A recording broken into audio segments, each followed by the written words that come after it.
The signatures were dated wrong, but everything else about them was right. The Olympic Peninsula holds nearly 1 million acres of terrain so varied it seems impossible for a single park to contain it.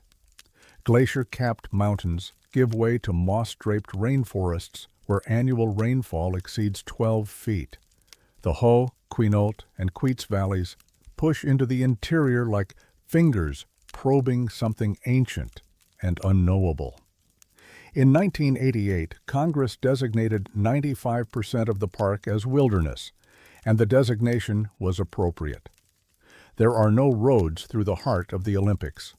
The interior remains largely as it was before European contact, a tangle of old-growth timber, subalpine meadows, and river systems that have carved their paths for millennia. The Quileute people have lived on this peninsula for thousands of years. Their oral traditions speak of places where the forest grows wrong, where travelers sometimes walk in circles they cannot escape, where time bends like a river around a stone. Rangers have long attributed such stories to the disorienting nature of the landscape itself. The fog here can descend without warning. Moss grows so thick on every surface that compass bearings become unreliable. Sounds do not carry the way they should. In the early autumn of 2003, a couple from Tacoma named Marcus Lindberg and Reina Delgado planned a 5-day backpacking trip into the Enchanted Valley. They were experienced hikers, both in their late 30s, with years of wilderness travel between them. They had hiked the Olympics before, knew the weather patterns, understood the risks. On September 14th, according to phone records, Marcus called his brother Eric to confirm their departure the following morning. On September 15th, their car was found at the Graves Creek trailhead, locked and undisturbed. Their wilderness permit, issued 2 days prior, indicated a planned route from Graves Creek to Enchanted Valley, then looping back via the O'Neill Pass. 5 days, 4 nights, a standard itinerary for the area. The search began on September 21st when they failed to return. Rangers hiked the Graves Creek Trail within hours of the report. The weather had been clear that week, unusually so for the Olympics in autumn. Visibility was good. The rivers were low. What they found at the first trail register, located 4.3 miles from the trailhead, stopped the search team cold. Marcus Lindberg and Reina Delgado had signed in at 7:42 in the morning on September 13th. Their handwriting was unmistakable. The date was clear. But September 13th was 2 days before they left Tacoma. Phone records, security camera footage from a gas station in Olympia, and a receipt from a REI store all placed them in the city that day. There was no way they could have been on that trail. The second register, at mile marker 8 near Pyrites Creek, showed their signatures again. Same date. Same handwriting. The third register, at the Enchanted Valley Chalet itself, recorded their arrival at 2:15 in the afternoon, still dated September 13th. Each entry appeared genuine, written in the same blue ink, in handwriting that forensic analysts later confirmed matched samples from their home. Ranger Patricia Kowalski was among the first to examine the registers. In a report filed with the National Park Service, she noted the entries appeared completely normal, aside from the impossible dates. There were no signs of tampering. The pages before and after their signatures showed entries from other hikers dated correctly. The paper showed no evidence of erasure or alteration. "I've worked search and rescue for 18 years, Kowalski told investigators. "I've seen people lie about their routes, forget to sign registers, sign the wrong date by accident. This was different. These weren't mistakes. The handwriting was careful, deliberate. They knew exactly what they were writing." A hiker named Douglas Fujimoto, who had been on the trail September 12th through 14th, was contacted during the investigation. He reported passing another couple near the Enchanted Valley on the morning of the 13th. His description matched Marcus and Reina closely. A man with a red backpack and graying beard, a woman with dark hair wearing a green rain jacket. He remembered them because the woman had asked him about trail conditions ahead. He thought nothing of it at the time. When shown photographs, Fujimoto could not say with certainty that it was them. The encounter had been brief, less than a minute, but the details troubled him. The red backpack Marcus owned was found at the trailhead, in his car. Reyna's green jacket was also in the vehicle. If they were on the trail that day, they were not wearing what they packed. A retired Forest Service employee named Gerald Haugen came forward 3 weeks after the disappearance. He had been conducting an informal survey of old-growth trees in the Quinault drainage and had camped near O'Neill Pass on September 17th. He described hearing voices in the early evening, a man and woman speaking in normal conversational tones somewhere in the fog below his campsite. He called out but received no response. The voices continued for several minutes, then stopped. It wasn't unusual to hear other hikers, Haugen said in his statement. What was unusual was the direction. The sound came from the northeast, from a section of the valley that has no trail, dense brush, deadfall, terrain that would take hours to cross. I marked it on my map and checked the next morning. No sign anyone had been there. The official search lasted 11 days and covered over 200 square miles. Helicopters, dog teams, and more than 60 volunteers combed the trails and surrounding wilderness. No trace of Marcus Lindbergh or Reyna Delgado was found. No equipment, no clothing, no remains. The Park Service closed the case in December of 2003, classifying it as a presumed fatality due to unknown causes. The file contains 147 pages of interviews, search logs, and forensic analysis. Appendix C, which addresses the trail register discrepancy, runs to 19 pages and offers no conclusion. A note from the investigating officer, Ranger First Class Dennis Okonkwo, states simply, "The timeline cannot be reconciled with known evidence. Further investigation unlikely to resolve this discrepancy." In 2009, a geologist conducting fieldwork in the upper Quinault drainage discovered a single hiking boot wedged between rocks in a streambed approximately 3 miles from any maintained trail. The boot was a men's size 11, manufactured by a company that went out of business in 2001. It matched the brand Marcus Lindbergh was known to wear, but the serial number had been eroded beyond recovery. DNA testing was inconclusive. Patricia Kowalski retired in 2014. In an interview with a regional newspaper that year, she was asked about the case. She said she still thought about it regularly, about the signatures that appeared before the departure, about Douglas Fujimoto's description of the couple he passed on the trail, about how everything about the case felt like looking at a photograph taken from the wrong angle. "The Olympics do something to your sense of time," she said. "You go in for 3 days and come out feeling like it's been a week. Everyone who spends time in there says the same thing. But this was different. This wasn't a feeling. This was documented. 3 registers, 3 dates. 2 days before they should have been possible." The Enchanted Valley Chalet, a historic ranger station built in 1930, still stands in the heart of the wilderness. Hikers who pass through sometimes photograph the old registers, though the ones from 2003 have been removed and archived. The current ranger station keeps no comment on the Lindbergh-Delgado case.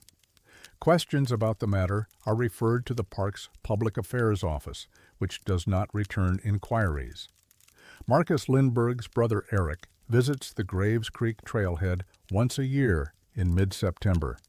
He has never hiked the trail. He parks where his brother's car was found, sits for an hour, and drives home. He does not speak to media. In the fog-wrapped valleys of the Olympic interior, the trees grow so thick that sunlight reaches the forest floor only in scattered fragments. Distances become unreliable. Sound travels strangely. Hikers have reported hearing their own voices echoing back to them from directions that make no sense.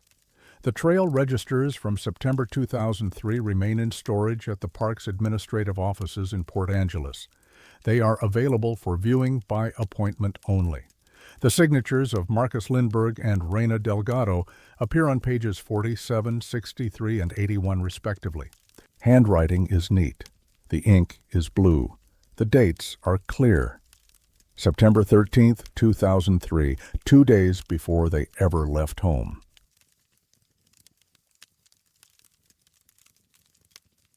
The sound was always there. It just took the right equipment to prove it.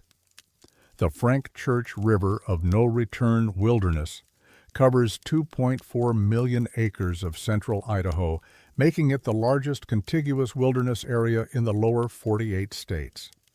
The terrain is relentlessly vertical, granite canyons dropping thousands of feet to rivers that have carved their paths since the last ice age. Lodgepole pines dominate the higher elevations, growing in such dense stands that sunlight rarely reaches the forest floor. The Salmon River, known historically as the River of No Return, bisects the wilderness. Early settlers gave it that name because the rapids were so violent that boats could only travel downstream. There was no coming back. The Nez Perce people called portions of this land sacred ground long before European contact. Their oral traditions include references to places where the forest speaks in a voice humans cannot understand, where hunters would become confused and walk in directions they did not intend. Elders warned against camping in certain drainages, particularly those where the pines grew too close together, where the wind made no sound even when the branches moved. The wilderness remains one of the least visited protected areas in the continental United States. There are no roads, no cell service, no maintained structures beyond a handful of backcountry airstrips built during the mining era. Rangers estimate that fewer than 2,000 people enter the interior each year, and many of those are river rafters who never leave the canyon bottoms. In August of 1991, a team from the University of Montana was conducting acoustic wildlife surveys in the Bighorn Crags region, a remote section of the wilderness accessible only by a 12-mile hike from the nearest trailhead. The team, led by wildlife biologist Dr. Miriam Oduya, was attempting to document the range of a reintroduced wolf pack using audio monitoring equipment. On the third night of their survey, the team's recording equipment captured something unexpected. Between 2 and 4 in the morning, their omnidirectional microphones picked up a sustained low-frequency tone measuring between 14 and 17 hertz below the threshold of human hearing, which typically bottoms out around 20 hertz. The sound lasted for approximately 93 minutes, then stopped. Dr. Oduya noted in her field journal that none of the 4 team members heard anything unusual that night. The forest had been still, no wind, no animal activity. Yet the spectrogram showed a clear, consistent frequency pattern unlike anything in their reference database. She described it as resembling a mechanical hum, though no machinery existed within 30 miles of their position. The team returned to the same location 3 nights later. The sound appeared again, this time lasting just over 2 hours. It registered on all 3 of their recording units, ruling out equipment malfunction. What troubled Dr. Oduya was not the sound itself, but what happened to her team member, graduate student Anton Resnick, on the second night of recording. Resnick had been assigned to check a camera trap approximately 800 meters from base camp. He left at 9:15 in the evening with a headlamp and GPS unit. The walk should have taken 20 minutes each way. He returned 4 hours later, disoriented and unable to explain where he had been. His GPS track showed he had walked in a gradual spiral pattern, covering nearly 6 miles while believing he was following a straight path. He had no memory of stopping, no memory of turning. He simply walked, convinced he was heading directly back to camp. "I never felt lost," Resnick said in a later interview. "That's what I keep trying to explain. I knew exactly where I was going. The GPS just shows something different." A Forest Service wilderness ranger named Dale Buchholz had worked the Frank Church District for 11 years when he first heard about the Montana recordings. He was not surprised. In a statement given to a journalist in 2004, Buchholz described what he called the confusion zone, an unofficial term some rangers used for a particular drainage in the Bighorn Crags area. "We don't talk about it in official reports," Buchholz said, "but everyone who's worked this district long enough knows there's something off about that drainage. Hikers come out of there telling the same story. They weren't lost, but their tracks say otherwise. They didn't hear anything strange, but they can't account for hours of time." Buchholz estimated he had personally encountered at least 7 such cases between 1993 and 2003. In each instance, the hiker was experienced, properly equipped, and had no history of medical issues that might explain disorientation. In each instance, the hiker reported feeling completely normal during the experience. A retired acoustician named Dr. Sven Lindqvist traveled to the area in 2007 after reading about the Montana recordings in a scientific journal. Lindqvist had spent his career studying infrasound, sound waves below the range of human hearing, and their effects on human physiology. His research had documented cases of infrasound causing anxiety, disorientation, and even visual disturbances in laboratory settings. The human body responds to frequencies it cannot consciously perceive, Lindqvist explained in a 2009 lecture. Infrasound can resonate with internal organs, affect equilibrium, create a sense of unease without any identifiable source. The Idaho recordings fall precisely within the range most likely to produce such effects. Lindqvist's expedition lasted 12 days. His equipment confirmed the presence of the low-frequency tone on 7 of those nights. The sound appeared only between midnight and 5 in the morning. It never occurred during daylight hours. Its source remained unidentified. The Forest Service conducted its own investigation in 2011, prompted by a formal complaint from a hiking group that had experienced a collective disorientation event in the same drainage. All 6 members of the group had become separated over a 4-hour period, despite starting the hike together and maintaining visual contact for the first mile. Each believed they were following the trail. GPS data showed they had fanned out in different directions, some walking directly away from their intended destination. The investigation report, obtained through a Freedom of Information Act request in 2014, runs to 47 pages. 31 of those pages are fully redacted. The remaining text describes standard search and rescue protocols and makes no mention of acoustic anomalies or the previous Montana research.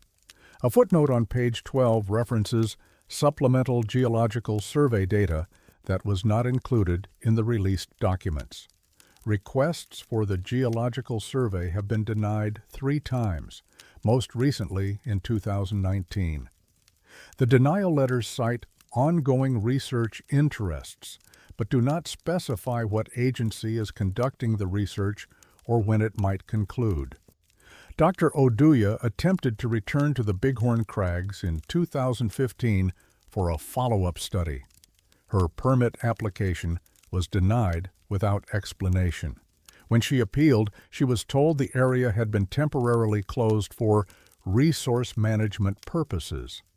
The closure lasted 18 months. No management activities were documented during that period. Anton Resnick left academia in 1994 and has declined all interview requests since. In his last public statement given to a documentary filmmaker in 2001, he said only that he had no interest in discussing what happened in Idaho. He now works as an accountant in Portland and does not hike. The low-frequency recordings from 1991 remain in the University of Montana's audio archive, available to researchers by request. They have been analyzed by 17 different acoustic specialists over the past 3 decades. None have identified a natural or mechanical source consistent with the recorded characteristics. The prevailing theory that the sound originates from seismic microactivity in the underlying granite has never been confirmed by geological survey. In the lodgepole forests of the Bighorn Crags, the pines still grow in dense, silent stands. The wind moves through them without sound. Hikers still occasionally emerge from that drainage with GPS tracks that don't match their memories, with hours they cannot account for, with a vague sense that something was present they could not name. The frequency continues to appear on recordings taken in the area, always at night, always below the threshold of human hearing, always in the same narrow range, between 14 and 17 hertz. The Forest Service no longer comments on inquiries related to the Bighorn Crags drainage. The official position is that no unusual acoustic phenomena have been documented in the Frank Church wilderness. The recordings say otherwise.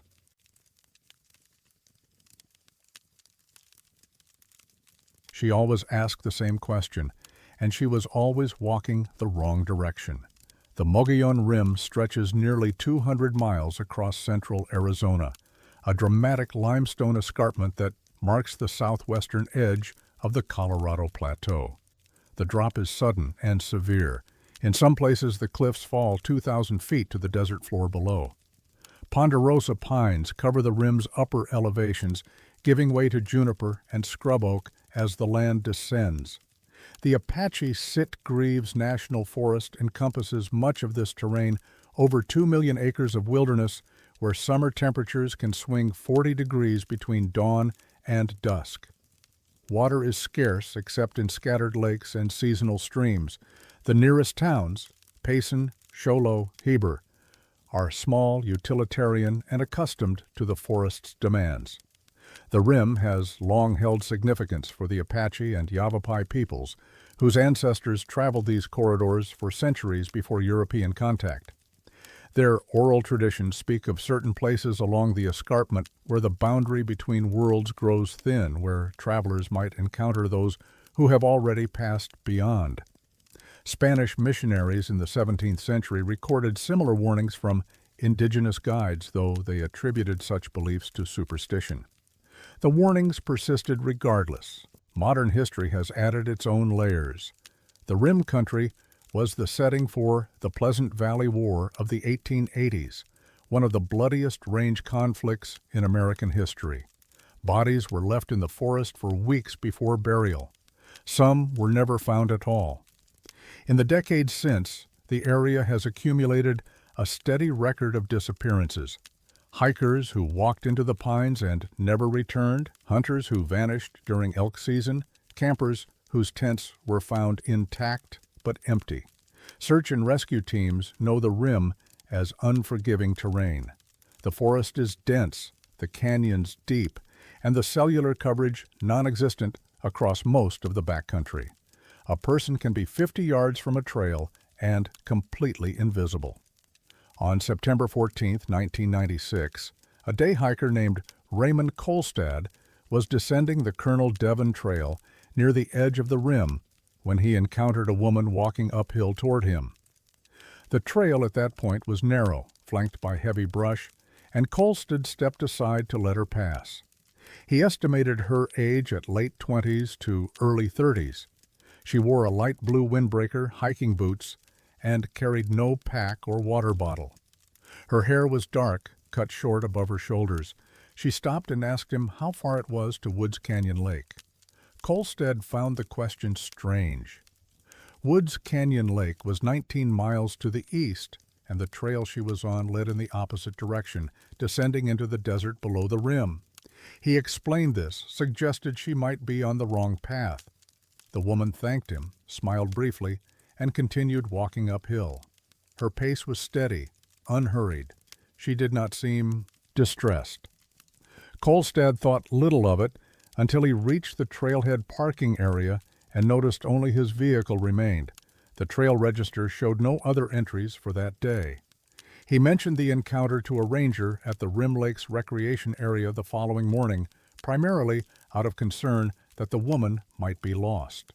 The ranger, a seasonal employee named Marcus Trujillo, noted the report but took no immediate action. Day hikers often underestimated distances.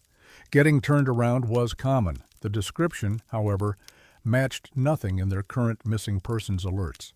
Trujillo filed the report and moved on to other duties. 2 years later, in August of 1998, a married couple from Flagstaff named Dorothy and William Arneson encountered a woman matching the same description on the Barbershop Trail, 7 miles east of Kolstad's sighting. She asked them the same question: how far to Woods Canyon Lake? She was walking east to west, again moving away from the lake rather than toward it. Dorothy Arneson later told a journalist that the woman seemed perfectly calm, not distressed or confused, but that something about her felt displaced, as if she belonged to a different afternoon, a different season entirely. The Arnesons reported the encounter to Forest Service personnel, who cross-referenced it with Kolstad's earlier account. The similarities were notable but not actionable. No missing persons report matched the description. No search was initiated. The report was filed alongside Kolstad's in a folder that would grow thicker over the following 2 decades. A third sighting occurred in 2003. A solo backpacker named Teresa Mwangi was camping near Promontory Point when a woman approached her site at dusk, asking about Woods Canyon Lake. The description matched previous accounts: late 20s, dark short hair, light blue jacket, no supplies. Mwangi offered her water and food, but the woman declined politely, said she needed to keep moving, and walked into the trees heading west. The sun was setting. The temperature was dropping. Mwangi called after her, but the woman did not turn around. Mwangi reported the encounter to rangers the next morning. She also mentioned something the others had not. The woman's boots appeared old, a style she associated with photographs from the 1970s, though they showed little wear. And when the woman walked away, Mwangi heard no footsteps. The dry pine needles, which crackled under her own boots, made no sound beneath the stranger's feet. A retired Coconino County Sheriff's deputy named Gerald Hawthorne began compiling reports in 2009 after hearing about the sightings from a family member who worked in Forest Service dispatch. Hawthorne had spent 31 years in law enforcement, the last 12 in missing persons investigations. He approached the matter with professional skepticism, expecting to find misidentification or coincidence. What he found was a pattern he could not easily dismiss. I pulled every missing persons case from the Rim Country going back to 1970, Hawthorne said in a 2012 interview with a regional newspaper. There was one that kept nagging at me. A woman named Elaine Sorensen, 29 years old, disappeared in October of 1974 while hiking alone near the Rim. Blue jacket, short dark hair. She was headed to Woods Canyon Lake to meet friends for a weekend camping trip. She never arrived. No one ever saw her again. Sorensen's case file was thin. Search efforts lasted 6 days before being suspended due to weather. No trace of her was ever found. No clothing, no equipment, no remains. The case was classified as a probable accidental death, though no accident was ever documented and no body was ever recovered. Her family contested this classification for years before eventually abandoning their efforts. The forest had simply taken her, as it had taken others before and since. Hawthorne obtained a photograph of Sorensen from her surviving sister, who still lived in Prescott. He showed it separately to Raymond Kolstad, to Dorothy Arneson, and to Teresa Mwangi. All 3 identified her as the woman they had encountered on the Rim. All 3 were certain.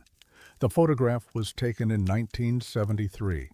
Elaine Sorensen would have been 52 years old at the time of Kolstad's sighting, 61 at the time of Mwangi's.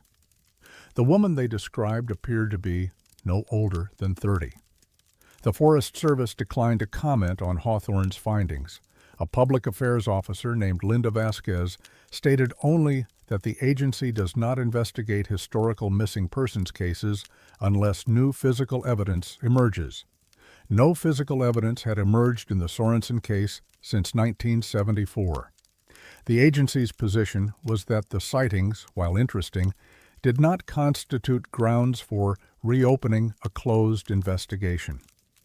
Hawthorne attempted to file a formal request to reopen the case in 2011. His request was denied on procedural grounds. He was not a family member, and the original investigating agency, the Gila County Sheriff's Office, no longer maintained active records from that period. The files had been transferred to state archives in Phoenix, where a records clerk informed Hawthorne that the Sorensen case materials were incomplete. Several pages appeared to be missing, including the final search report and any witness statements taken at the time of her disappearance. The clerk could not explain how or when the documents had been removed. Between 2003 and 2018, at least 4 additional sightings were reported to Forest Service personnel. Each described a woman matching Sorensen's appearance and age at the time of her disappearance. Each reported the same question about Woods Canyon Lake.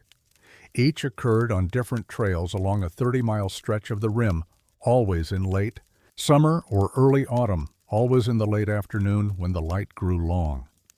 A graduate student in anthropology named Kenji Nakamura interviewed several Yavapai elders in 2015 as part of a research project on traditional land use in the Rim country.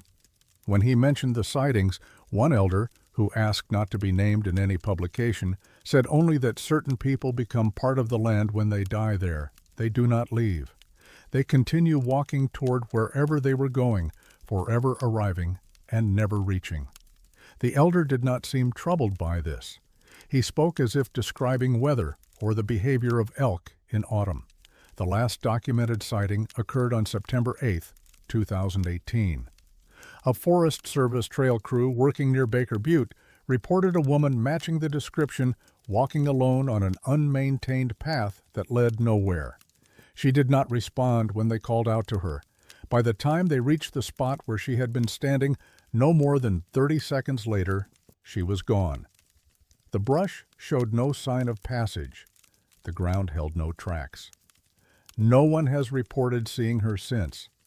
Elaine Sorensen's sister, now 84 years old, still lives in Prescott. She has visited the Rim every October for nearly 50 years, walking the trails her sister walked, looking for any sign of what happened. She has never encountered the woman others describe. She has told interviewers that she is not sure whether she wants to. The Colonel Devon Trail remains open to hikers year-round. The path descends through Ponderosa Forest before dropping steeply toward the desert below. Hikers who use it often comment on the silence, the way sound seems to stop at the rim's edge, the way the trees absorb everything. Woods Canyon Lake lies 19 miles to the east. The trail does not lead there. It has never led there, but someone keeps asking the way.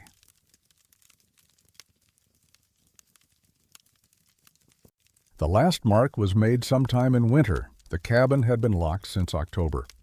The Bob Marshall Wilderness Complex spans 1.5 million acres across northwestern Montana, a roadless expanse of alpine peaks, glacier-carved valleys, and dense lodgepole forests that has remained largely unchanged since the 1930 wilderness designation. The area is named for Bob Marshall, a forester and early advocate for wildland preservation who once described the region as the most complete wilderness remaining in the lower 48 states. That description holds today. There are no roads, no structures open to the public, and no cellular coverage anywhere within its boundaries. The nearest paved highway lies more than 30 miles from the wilderness core. In winter, snow depths exceed 10 feet in the higher elevations, and temperatures regularly drop below minus 30 degrees Fahrenheit. The Forest Service maintains a network of administrative patrol cabins throughout the complex, small structures used by rangers during backcountry assignments. Most date to the 1930s and 40s, built by Civilian Conservation Corps crews using local timber. They are primitive by any standard. Single-room shelters with wood stoves, plank floors, and no electricity or running water. Several have been decommissioned over the decades as patrol patterns changed and budgets tightened. These abandoned cabins dot the wilderness, slowly returning to the forest floor. One such cabin sits in a drainage along the South Fork of the Flathead River, approximately 22 miles from the nearest trailhead. It was built in 1938 and used intermittently until 1963, when the Forest Service officially closed it due to structural concerns. The roof had begun to sag. The foundation logs were rotting. A memo from that year recommended demolition, but the remoteness of the site made removal impractical. The cost of packing out materials would exceed the cost of building a new structure elsewhere. The cabin was simply abandoned, left to collapse on its own schedule. It did not collapse. In August of 2007, a wilderness ranger named Carolyn Brask was conducting a routine patrol of the South Fork drainage when she came upon the cabin. She had worked the Bob Marshall district for 9 years and knew the structure existed on old maps. But she had never visited it. The cabin was not on any current patrol route. There was no operational reason to go there. She found it only because a lightning storm had forced her to alter her planned course, pushing her 2 miles east of her intended path. Brask later described the cabin as being in unexpectedly good condition. The roof still held. The door, though warped, remained on its hinges. The single window was intact, glass unbroken, despite 44 winters. She photographed the exterior and noted the location in her patrol log before pushing open the door to assess the interior. The walls were covered in tally marks. They had been scratched into the wooden planks with something sharp, a knife perhaps, or a piece of metal. The marks were organized in groups of 5, the traditional counting method, arranged in vertical columns that covered nearly every interior surface. Brask counted 17 columns on the north wall alone. The marks varied in depth and apparent age, some faded to near invisibility, others still showing raw wood beneath the scratches. The smell inside was dry, dusty, with no indication of animal habitation or water damage. What struck Brask was not the quantity, but the pattern.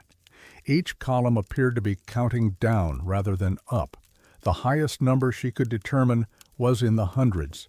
She estimated 340 or more in the oldest, most faded column near the door.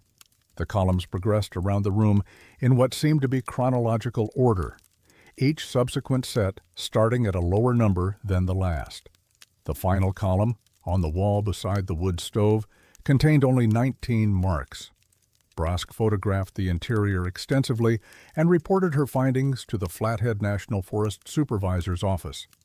Her report noted that the cabin had been officially closed for 44 years. No permit had been issued for its use in that time.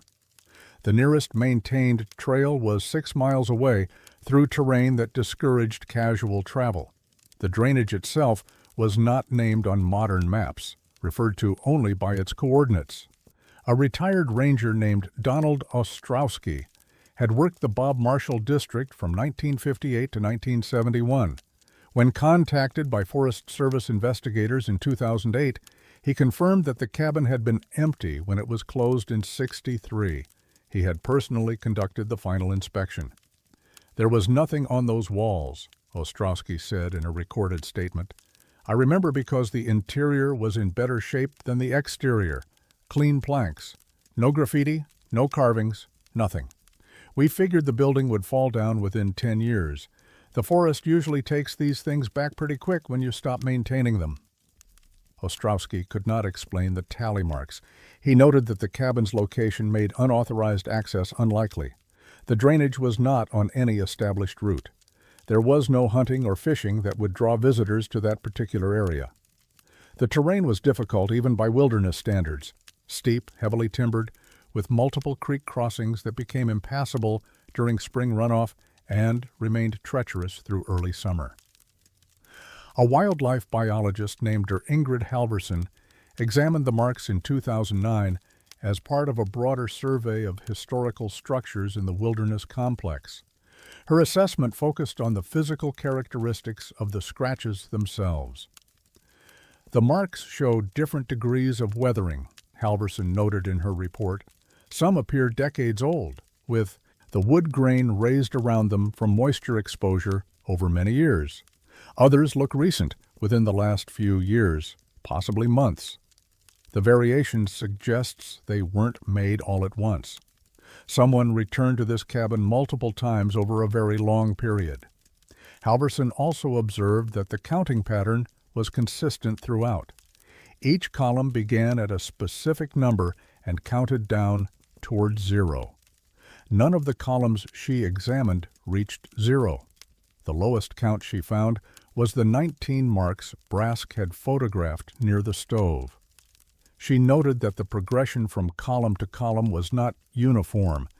Some showed decreases of 30 or 40, others only a handful, but the direction was always the same, always down. The Forest Service installed a heavy-duty padlock on the cabin door in October of 2009 and placed a motion-activated trail camera inside, powered by a lithium battery pack rated for 18 months of continuous operation. The nearest ranger station was notified, and quarterly checks were scheduled to monitor the site. The key to the padlock was held only at the Spotted Bear Ranger Station, 28 miles away, by trail. The first quarterly check in January of 2010 found the camera had malfunctioned. The battery showed adequate charge, but the memory card contained no images. The unit had simply stopped recording at some point after installation, though the timestamp function suggested it had operated normally for at least 3 weeks. The lock had not been tampered with. Snow around the cabin showed no tracks of any kind, human or animal. The drifts against the door were undisturbed. The tally column near the stove now contained 17 marks. 2 had been added since October. Forest Service personnel replaced the camera and battery pack, photographed the new marks, and secured the cabin. They checked the lock mechanism, found it functioning properly, and noted that forced entry would have left visible damage to the doorframe. There was no damage. The key log at Spotted Bear showed no checkouts between October and January. The pattern continued. Each quarterly inspection found the camera inoperative and additional marks subtracted from the count. By summer of 2011, the column had reached 11. By winter of 2012, it had reached 6. The cameras never captured a single usable image. Some showed complete data corruption. Others simply contained empty files. The locks were never breached. The snow, when present, never showed tracks. The cabin's interior remained dry, clean, and apparently unoccupied. A structural engineer named Martin Varga was brought in during 2013 to assess whether the marks could be appearing through some natural process: wood splitting, insect damage, thermal expansion creating stress fractures that resembled deliberate scratches. His conclusion was unequivocal. The marks were made by a pointed instrument applied with deliberate pressure. They were not natural phenomena. They were not animal damage. They were not the result of settling or decay. Someone was making them. Varga also noted something Brask had observed in her original report. The cabin should not still be standing. The structural damage documented in 1963, sagging roof beams, rotting foundation logs, compromised corner joints, should have caused progressive collapse within a decade at most. Yet the roof remained sound, the walls remained plumb, the floor showed no significant deterioration. The cabin appeared to be maintaining itself, or being maintained by someone whose presence left no trace. The Forest Service quietly discontinued monitoring in 2014. The official explanation cited budget constraints and the low priority of decommissioned structures. The cabin was removed from patrol routes entirely. Rangers were instructed not to visit the site unless specifically assigned, and no such assignments were made. A Freedom of Information request filed in 2017 by a journalist named Yuki Hamamoto yielded 212 pages of documents related to the cabin. 67 pages were fully redacted. The remaining materials included Brask's original report, the camera malfunction logs, and a single-page memo from the Regional Forester's Office dated March of 2014. The memo stated only that continued monitoring of the South Fork structure is not advised pending review of historical survey data. No such review appears in any subsequent documentation. Hamamoto attempted to visit the cabin in 2018, but was turned back by early season snow 16 miles from the site. She filed a second FOIA request seeking the historical survey data referenced in the memo. The request was denied on the grounds that the documents could not be located. The last known inspection of the cabin occurred in September of 2013, when the column near the stove showed 4 remaining marks. No one has officially entered the structure since. The Forest Service does not comment on the site. The cabin does not appear on current maps of the wilderness complex, though it presumably still stands in its unnamed drainage, 22 miles from any trail. Local outfitters who work the South Fork drainage have been told to avoid the area. Most comply without asking questions. One guide, who requested anonymity, said only that some places in the Bob Marshall feel wrong, and that place feels the most wrong of all. When asked if he had ever seen the cabin himself, he said no. When asked if he intended to, he was quiet for a long moment before answering. Absolutely not. The count, as of 2013, stood at 4. Whatever was being measured has likely reached 0 by now. There is no record of what happens when it does. There is no record of anyone being present to find out. The cabin remains in its drainage, locked and silent. The tally marks cover the walls. The columns count down towards something no one has named. Somewhere in there, the number reached 0. No one has gone to see what that means.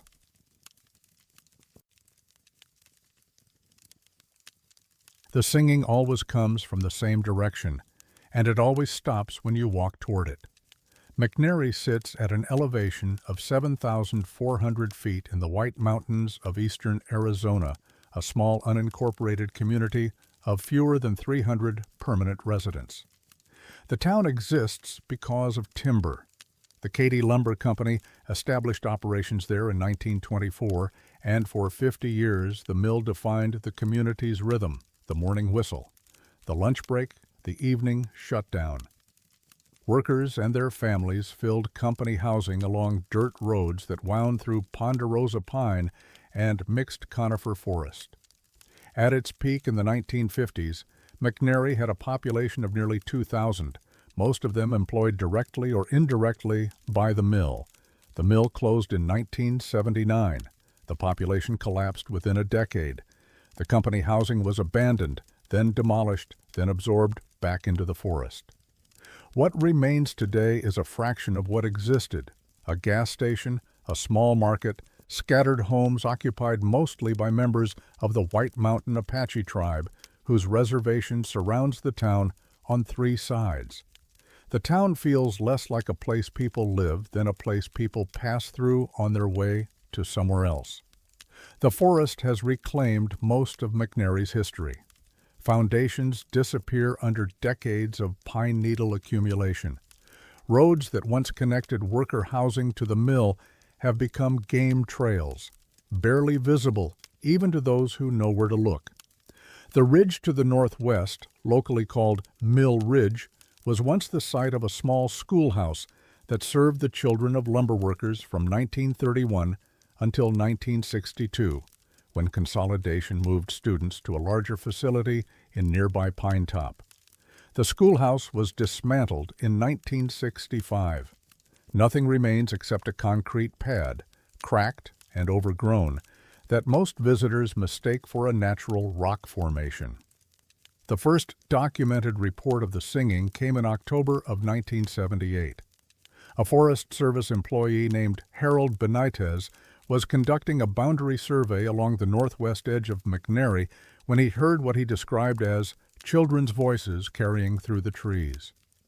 The sound was distant but distinct, a melody he could not identify, sung in unison by what seemed to be a group of young voices. Benitez estimated the source was somewhere on Mill Ridge, approximately half a mile from his position.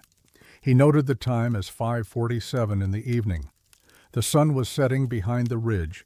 The temperature was dropping rapidly, as it does in the high desert once the light begins to fade. Benitez attempted to locate the source, but found only empty forest. The singing stopped as he approached the ridge, cutting off mid-phrase as if someone had closed a door. He searched until darkness made further navigation unsafe, then returned to his vehicle and filed a report with the district office the following morning. His report noted that he was unaware of any families with children living in the immediate area and that the location seemed too remote for casual recreation. The terrain was rough, the trails unmaintained. There was no reason for children to be there. The Forest Service took no official action. The report was filed and forgotten until years later when someone thought to look for it.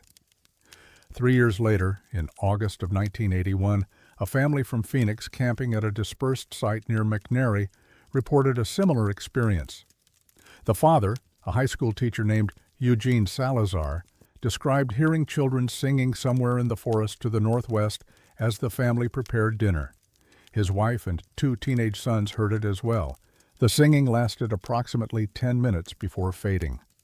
Salazar assumed it was another camping group, though he noted that the sound seemed unusually clear and uniform, as if the voices were trained rather than casual. He described it later as sounding like a church choir, but younger. The family mentioned the experience to staff at the McNary market the next morning. The clerk, a longtime resident named Delphine Roanhorse, told them they were not the first to hear it. When pressed for details, she changed the subject. She did not elaborate further, and the Salazars did not push. They left that afternoon and did not return. Over the following decades, reports accumulated slowly but consistently. Hikers on trails near Mill Ridge, hunters during autumn seasons, residents walking dogs in the evening hours, a utility worker checking power lines in 1994, a group of birdwatchers in 2001. The details varied in minor ways: the duration of the singing, the perceived distance, the time of evening, but the core elements remained constant: children's voices, singing in unison, coming from the northwest ridge, occurring at dusk, stopping when approached. No one ever found the source. No one ever saw the singers. A retired music teacher from Show Low named Miriam Kowalczyk heard the singing in September of 2003 while hiking alone on an unofficial trail near the old schoolhouse site. She had lived in the area for 12 years and had heard rumors but dismissed them as local folklore, the kind of story small towns tell to entertain visitors. It was unmistakably a children's choir, Kowalczyk said in a 2009 interview with a regional magazine. Not random singing, not children playing, a choir. There was structure to it, verses, a melody I almost recognized but couldn't quite place. The voices were young, maybe 7 or 8 years old, and there were many of them, 12 at least, possibly more. The harmonies were simple but correct. Someone had taught them. Kowalczyk attempted to record the sound on her phone, but captured only static and wind noise. When she played the recording back later, there was nothing resembling what she had heard. She returned to the same location twice more in the following weeks, at the same time of evening, but heard nothing. A wildlife biologist named Dr. Samuel Ogundimu conducted informal acoustic surveys in the area during 2011 and 2012, hoping to document the phenomenon scientifically. He spent 14 evenings on or near Mill Ridge with professional recording equipment designed to capture sounds across a broad frequency spectrum. On 3 occasions, he heard what he described as faint vocalization, consistent with witness accounts, distant, melodic, unmistakably human. His equipment registered nothing beyond ambient forest noise. The human ear and the microphone don't always agree, Ogundimu noted in correspondence with a colleague at Northern Arizona University. But this was different. I heard it clearly. The equipment should have captured something, even if degraded or partial. Instead, there's just wind, birds, the usual forest sounds. It's as if the singing exists only for the ear and not for the machine. I don't have an explanation for that. I'm not sure there is one. Apache elders in the community have generally declined to discuss the phenomenon with outsiders. One elder, speaking anonymously to a journalist in 2015, said only that certain places hold memory differently than others, and that Mill Ridge had held memory since before the lumber company arrived. The elder did not describe the singing as supernatural or ghostly. The word used, translated loosely, meant something closer to unfinished. When asked to elaborate, the elder declined. The Forest Service maintains no official position on the reports. A public affairs officer contacted in 2017 stated that the agency does not investigate acoustic anomalies unless they pose a safety concern or indicate illegal activity. The officer was unaware of any formal documentation of the singing beyond scattered incident reports filed over the years. She suggested the sounds might be wind through the trees, or possibly coyotes, whose vocalizations can sometimes be mistaken for human voices at a distance. Those incident reports, obtained through a public records request in 2018, totaled 23 pages spanning 4 decades. Several contain handwritten notes in the margins, apparently added by supervisors or dispatchers. One note, dated November of 1991, reads, "Third report this month from Mill Ridge area. Recommend avoiding dispatch to that sector after sundown." The note is unsigned. No policy change appears to have resulted from the recommendation. No explanation is offered for why such a recommendation would be made. Historical research into the Mill Ridge Schoolhouse has yielded limited information.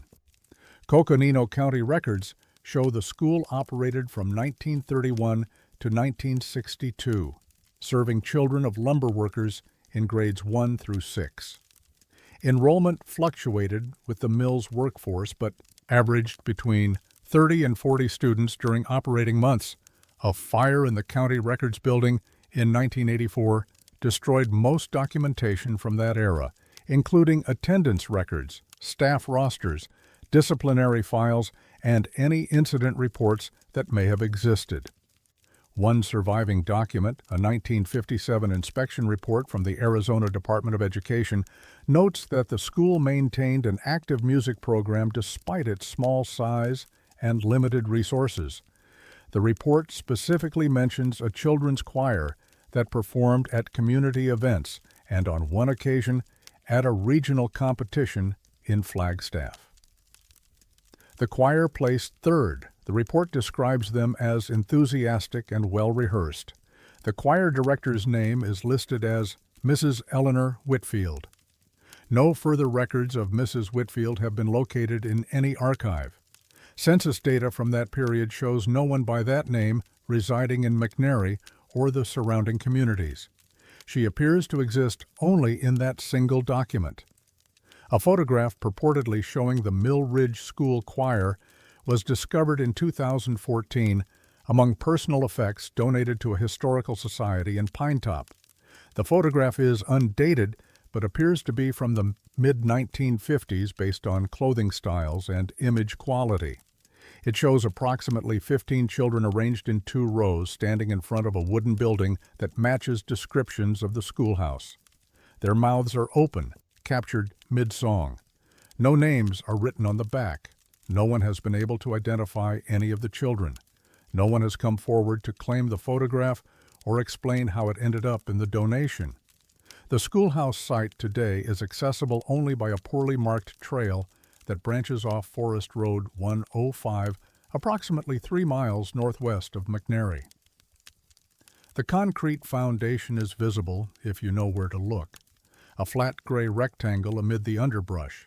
The forest has grown dense around it, ponderosa pines reaching heights that suggest they were planted or began growing roughly 60 years ago, around the time the schoolhouse was demolished.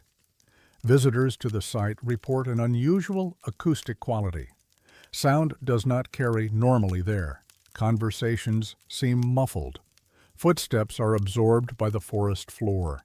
The wind, when it blows, makes less noise than it should. The forest, according to multiple accounts, feels quieter than it should be, as if the trees themselves are listening.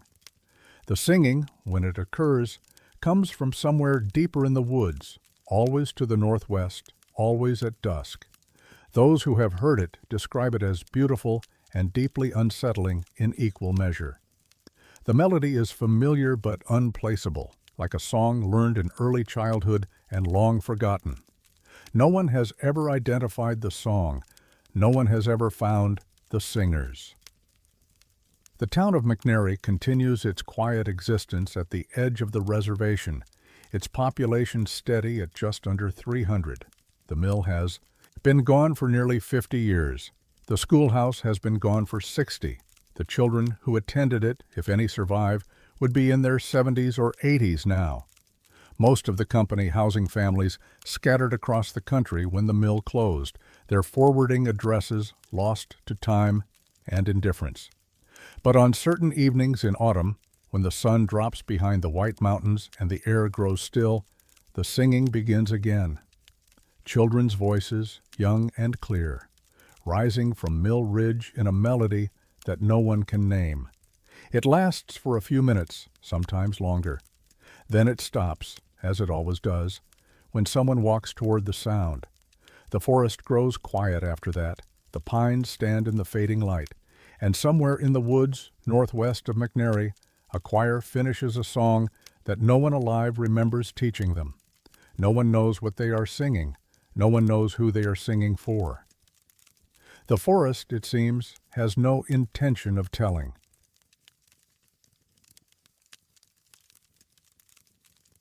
The photograph showed a living man. The autopsy said he had been dead for less than a week. Holly Lake sits at an elevation of 8,200 feet in the White Mountains of eastern Arizona, a 260-acre reservoir created in 1957 when the White Mountain Apache tribe dammed a natural drainage to create a recreational fishing destination. The lake is surrounded by dense mixed conifer forest, ponderosa pine, Douglas fir, blue spruce, and accessible only through the Fort Apache Indian Reservation. Non-tribal members must purchase permits to fish, camp, or even enter the area. The nearest town of any size is Pinetop Lakeside, approximately 25 miles to the northwest along winding mountain roads. The lake itself is deceptively deep, reaching nearly 70 feet at its center. The water is cold year-round, fed by snowmelt and underground springs that keep temperatures below 50 degrees even in August. Visibility drops to near zero, below 15 feet due to suspended sediment and organic matter that cloud the depths. The Apache have fished these waters for generations, long before the dam existed, when a smaller natural lake occupied the drainage. Tribal elders speak of that older body of water with a certain caution. Some locations, they say, hold things longer than they should. Some places do not let go easily. The area around Holly Lake has seen its share of accidents over the decades. Drownings occur every few years, usually involving inexperienced swimmers or boaters who underestimate the cold. Search and rescue operations are complicated by the water's opacity and the steep, heavily forested terrain surrounding the shoreline. Bodies have taken weeks to surface, and some have never been recovered at all. The lake keeps what it takes. In June of 1986, a 34-year-old accountant from Mesa named Vincent Purcell drove to Holly Lake for a solo fishing trip. He had visited the lake twice before over the previous 2 summers and was familiar with the area's terrain and regulations. He checked into the Holly Lake store on the morning of June 13th, purchased a 3-day permit, and told the clerk he planned to hike to a remote section of the southern shoreline where the fishing pressure was lighter and the trout were larger. He was last seen walking south on an unmaintained trail at approximately 2 in the afternoon. The clerk remembered him because he had asked about bear activity in the area. She told him the bears were more interested in garbage than fishermen. He laughed and headed into the trees. When Purcell failed to return to work the following Monday, his employer contacted family members, who contacted the Navajo County Sheriff's Office. A search was initiated on June 19th, 6 days after Purcell's last confirmed sighting. Tribal police and volunteer searchers combed the southern shoreline and surrounding forest for 9 days. The terrain was difficult: steep ravines, dense undergrowth, deadfall from winter storms that had yet to be cleared. They found his vehicle in the parking area near the store, locked and undisturbed. They found his tackle box and fishing rod near a rocky outcropping on the southern shore, approximately 2 miles from the trailhead. They found a partial footprint in the mud near the water's edge. They did not find Vincent Purcell. The search was suspended on June 28th. The case was classified as a probable drowning, though no body had been recovered and no witness had seen Purcell enter the water. His family held a memorial service in August. His parents placed a small marker near the spot where his equipment was found. The file remained open but inactive, one of dozens of unresolved missing persons cases in Navajo County. 3 years later, in July of 1989, a retired postal worker from Tucson named Dolores Makievsky was vacationing at Holly Lake with her husband Stanley. On the morning of July 15th, she woke before dawn and walked to the southern shoreline to photograph the sunrise. The light at that hour was soft, the lake still, the mist rising in delicate columns from the water's surface. She took 11 photographs with a 35mm camera, capturing the lake, the tree line, and the early morning atmosphere she had come to love about the White Mountains. When the film was developed 2 weeks later at a pharmacy in Tucson, one photograph showed something unexpected. In the 8th frame, standing at the water's edge approximately 40 yards from Makievsky's position, was a man. He appeared to be middle-aged, of average height and build, wearing a light-colored shirt and dark pants. He was facing the lake, his back partially turned to the camera. The figure was slightly blurred, consistent with the slow shutter speed Makievsky had used in the low light, but clearly human, clearly present, clearly standing in a location that should have been empty. Dolores Makievsky had not seen anyone on the shoreline that morning. She was certain she had been alone. The mist had been thick but not obscuring. She had stood at her position for nearly 20 minutes, waiting for the light to improve. She would have noticed another person, especially one standing motionless at the water's edge. She mentioned the photograph to a friend who worked in the Navajo County Records Department. The friend, recognizing something familiar in the description of the location, pulled the Purcell missing persons file. A photograph of Vincent Purcell was compared to the figure in Makievsky's image. The clothing was consistent with what Purcell had been wearing when he disappeared. The build was similar. The posture, what little could be determined from the angle, suggested someone standing in contemplation rather than active fishing. The location was identical to where Purcell's fishing equipment had been found 3 years earlier. Photograph was turned over to the sheriff's office on August 2, 1989. On August 14th, exactly 2 weeks after the image was taken, hikers on the southern shore of Holly Lake discovered human remains in a shallow ravine approximately 300 yards from the water's edge. The remains were identified through dental records as Vincent Purcell. The autopsy report, conducted by the Navajo County Medical Examiner, Dr. Theodore Espinoza, estimated the time of death at no more than 7 days prior to discovery. Tissue decomposition, insect activity, and other forensic indicators were all consistent with a recent death, not a body that had been exposed to the Arizona elements for 3 years. The cause of death was listed as undetermined. The report noted no evidence of trauma, animal predation, drowning, or foul play. No drugs or toxins were detected in tissue samples. The body simply appeared to have stopped living without apparent cause. A tribal game warden named Russell DeShaney was among the first to reach the remains. In a statement given to investigators, he described the scene as unusually undisturbed for a wilderness recovery. "There was no smell," DeShaney said. "That's what I remember most clearly. A body out here in July, even for a few days, you're going to smell it from a distance. The heat, the insects. Nature works fast. This one, nothing. I was standing over him before I realized what I was looking at, and the ground around him was clean. No drag marks, no sign he'd walked there or crawled there. It was like he'd been set down carefully, or like he'd always been there." Dolores Makievsky was interviewed at length about the photograph. She maintained that she had seen no one on the shoreline that morning. The sun had just risen. The light was flat, the mist still clinging to the water. She had been focused on framing her shots, not scanning the tree line for other people. She had heard nothing, seen no movement, felt no presence. "I looked at that spot," she said in a 2002 interview with a documentary researcher. "I looked right at it when I pressed the shutter. There was nothing there, just mist and water and trees. But the camera saw someone. The camera saw something I couldn't." A photography expert named Dr. Ansel Hoffman examined the original negative in 1991 at the request of Purcell's family, who hoped to determine whether the image might have been somehow falsified.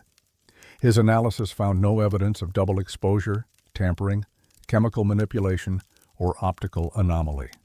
The figure in the photograph cast a faint shadow consistent with the light source. The figure's position relative to the shoreline matched the perspective of the other elements in the frame. Whatever was in that photograph was physically present when the image was captured. "Photographically, there is nothing wrong with this image," Hoffman wrote in his report. "The figure is as real as the trees, the water, the rocks. Whatever is in the frame was there when the shutter opened. I cannot explain it.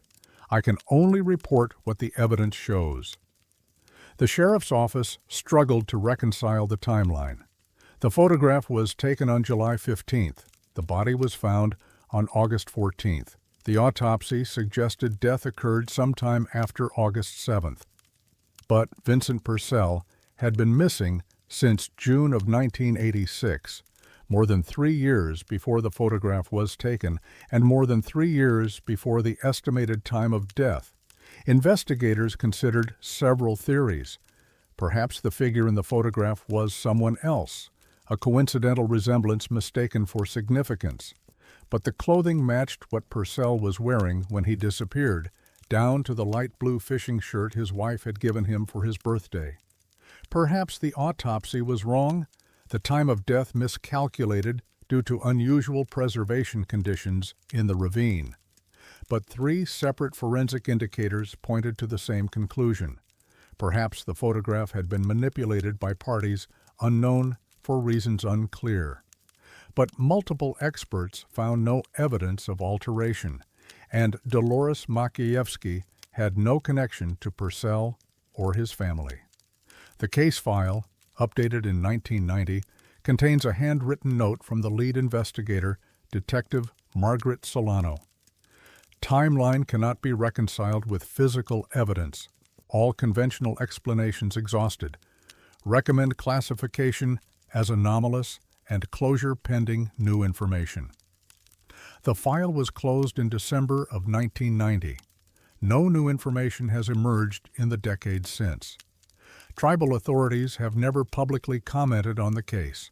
A spokesperson for the White Mountain Apache tribe, contacted in 2008, stated only that the tribe does not discuss matters involving deceased persons without family consent. The tribe also declined to confirm or deny whether similar incidents had been reported at Holly Lake before or since.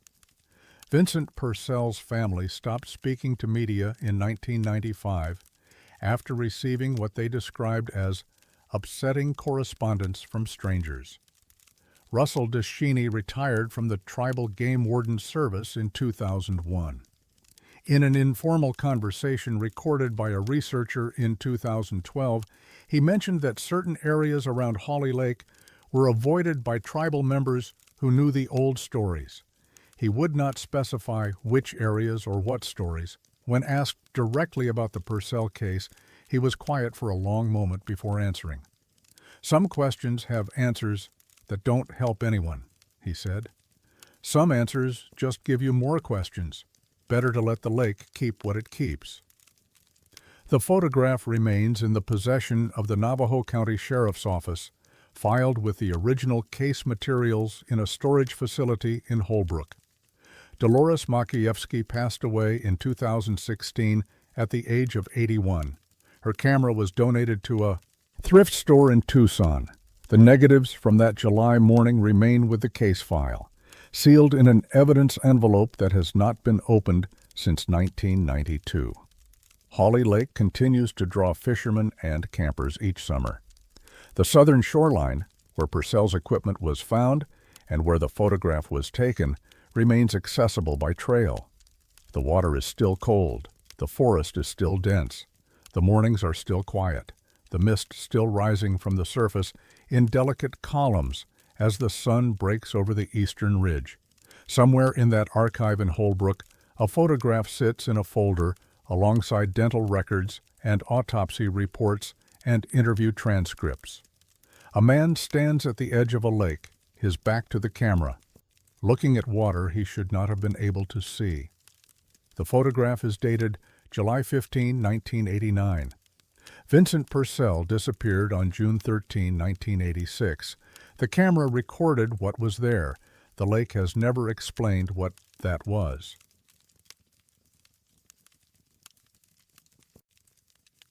She reached 19 feet and put down her tools. She never picked them up again. The Black Rock Desert occupies a vast playa in northwestern Nevada, approximately 100 miles north of Reno. The lakebed is the remnant of ancient Lake Lahontan, which covered much of the Great Basin during the last ice age before receding some 9,000 years ago. What remains is a flat, cracked expanse of alkaline clay stretching over 400 square miles, bordered by low mountain ranges that shimmer in the heat. The playa is famous for its use as a land speed record venue and as the site of the annual Burning Man Festival. But for most of the year, it is empty, silent, and almost entirely featureless. The geology of the region draws researchers interested in Pleistocene lake sediments, mineral deposits, and the climate history locked within the playa's stratified layers. The clay itself can reach depths of several hundred feet in places, laid down over millennia as the ancient lake rose and fell. Drilling and excavation in the area have occasionally yielded unusual finds, extinct animal bones, ancient shoreline markers, and mineral formations that don't appear in standard reference texts. Most of these are cataloged and explained. Some are simply noted and filed away. The Black Rock is not a place that tolerates human presence comfortably.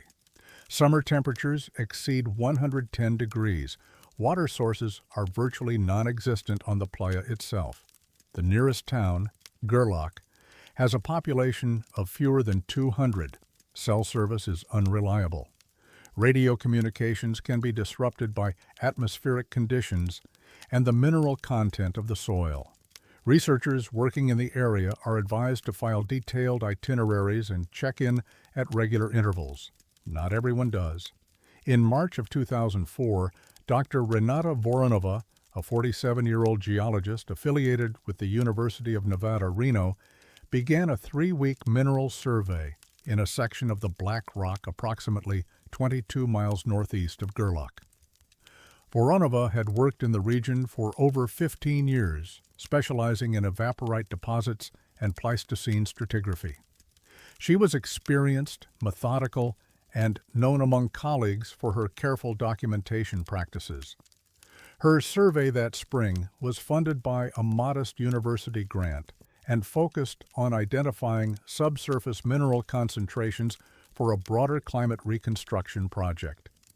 Voronova established a base camp near a geological feature known locally as Trego Hot Springs and began systematic test excavations at 3 designated sites. Her field notes from the first 2 weeks describe routine findings: layers of calcium carbonate, gypsum crystals, the expected stratigraphy of a dried lake bed. Her entries are detailed and clinical, filled with measurements, soil composition analyses, and depth markers. On March 23rd, she began excavating Site C, located approximately 400 meters south of the hot springs. Her notes from that day indicate she reached a depth of 12 feet by late afternoon and encountered what she described as an anomalous layer, darker sediment with an unusual texture, inconsistent with the surrounding clay. She photographed the layer and collected samples for later analysis. The following day, March 24th, Voronova continued excavating. Her field notes become shorter, less detailed. At 14 feet, she recorded continued anomalous material. At 16 feet, she noted only the time and depth. At 18 feet, there is a single entry: composition unidentified, smell. There is no entry for 19 feet. What is known is that Voronova packed her equipment that evening, drove her university vehicle directly to Reno, a journey of approximately 4 hours, and submitted a letter of resignation to the geology department the following morning. She did not attend her scheduled classes. She did not return phone calls from colleagues. She did not submit her field samples for analysis. Within 2 weeks, she had vacated her apartment and left Nevada entirely. Her graduate assistant, a 26-year-old named Marcus Tidwell, was the last university employee to speak with her. In a statement given to department administrators, Tidwell described a brief phone conversation on the evening of March 24th. "She called me from her cell, which was unusual because reception out there is terrible," Tidwell said. "She sounded calm, but not normal calm. Empty calm. She said she was coming back early and that I should cancel her Friday lecture. I asked if everything was okay. She said she had reached the point where she needed to stop digging. I thought she meant for the day. Then she said, 'No, Marcus. I mean, I need to stop digging. Permanently.' And she hung up." Tidwell never spoke to her again. His subsequent attempts to reach her went unanswered. Dr. Annika Bergstrom, a colleague in the university's Earth Sciences Department, visited Voronova's apartment 2 days after the resignation. She found the space partially cleared, with boxes of personal effects stacked near the door. Among the items left behind was Voronova's field notebook, which Bergstrom turned over to the department. "Renata was the most rigorous scientist I knew," Bergstrom said in a 2009 interview. "Her notes were always immaculate, but the last few pages of that book, they're not like her work at all. The handwriting gets worse, the entries get shorter. And then nothing.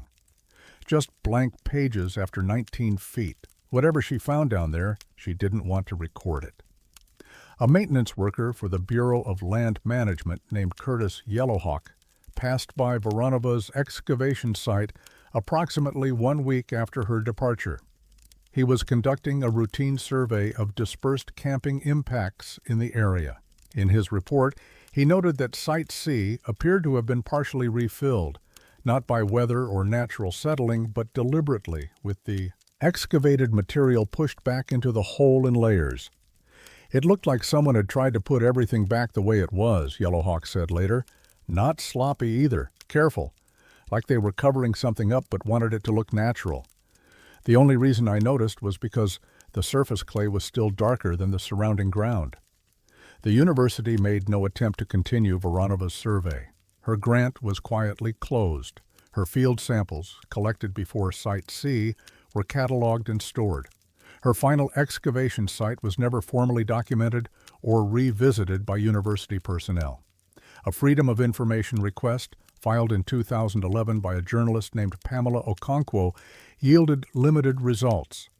The university released Voronova's field notes, her grant application, and a brief administrative summary of her resignation. 23 pages of interdepartmental correspondence regarding her departure were withheld, cited as personnel matters exempt from disclosure. A follow-up request for any soil analysis reports from the March survey was denied on the grounds that no such reports existed. Voronova's field samples from sites A and B were eventually analyzed in 2008 as part of an unrelated study. The results were unremarkable. Standard evaporite minerals, consistent with regional geology. No samples from Site C were included. When the 2008 researchers inquired about additional materials from the survey, they were told the collection was incomplete. The Bureau of Land Management maintains records of all permitted research activities in the Black Rock Desert. Voronova's survey is listed in their database with a status of terminated early researcher discretion. No incident report was filed. No environmental assessment was conducted. The coordinates of Site C are recorded but have never been verified by subsequent ground surveys. A seismologist at the Nevada Bureau of Mines and Geology, Dr. Franklin Oduya, reviewed Voronova's notes in 2014 at the request of a graduate student researching abandoned survey sites in the Great Basin. His assessment focused on the anomalous layer she described at 12 feet and below. "The description doesn't match anything in our regional profiles," Oduya said. "Dark sediment, unusual texture, unidentified composition, that could be a lot of things. Volcanic intrusion, ancient organic material, mineral precipitation under unusual conditions. But the smell she mentions is interesting. Certain deep sediments release hydrogen sulfide or methane when disturbed. That can be disorienting, even in small concentrations. It can affect perception, mood, judgment." When asked whether gas exposure might explain Voronova's abrupt departure, Oduya was cautious. "It could explain some of it," he said, "but she was an experienced field researcher. She would have recognized the signs. And she didn't report feeling ill. She didn't seek medical attention. She just stopped. That's the part I can't explain." Dr. Renata Voronova has never spoken publicly about her March 2004 survey. Her current whereabouts are unknown. Colleagues who have attempted to contact her report that she does not respond to professional inquiries. A forwarding address in her university file leads to a postal box in British Columbia that has been closed since 2007. The graduate student she supervised, Marcus Tidwell, completed his degree under a different advisor and now works in environmental consulting. He visited the Black Rock Desert once more in 2012, intending to locate Site C. He found the area but not the excavation. The playa surface was smooth, unbroken, indistinguishable from the surrounding terrain. 8 years of wind and weather had erased any visible trace of Voronova's work. The coordinates in the university records placed the site in a featureless expanse of cracked clay, baking under the Nevada sun. Tidwell did not dig. He took a few photographs, walked back to his vehicle, and drove to Gerlach. He told a bartender there that he had come looking for something a colleague had found and buried. The bartender, a longtime resident named Josephine Harlan, asked what the colleague had found. Tidwell said he didn't know. That was the problem. She had stopped at 19 feet and never told anyone what was there. She just covered it up and left. Harlan nodded slowly, as if this made sense to her. "Some folks out here find things they don't want to find," she said. "Smart ones know when to stop looking." Tidwell finished his drink and drove back to Reno. He has not returned to the Black Rock since. The playa remains as it has been for thousands of years, flat, silent, and patient. Whatever Renata Voronova uncovered at a depth of 19 feet in March of 2004 is still there, buried beneath layers of ancient clay, waiting for someone else to dig. No one has. The hole was filled. The records were closed. The geologist who knew what was down there chose a different life, in a different country, as far from the desert as she could get. She stopped digging. Perhaps she knew something the rest of us don't. Perhaps she found the depth where questions should end.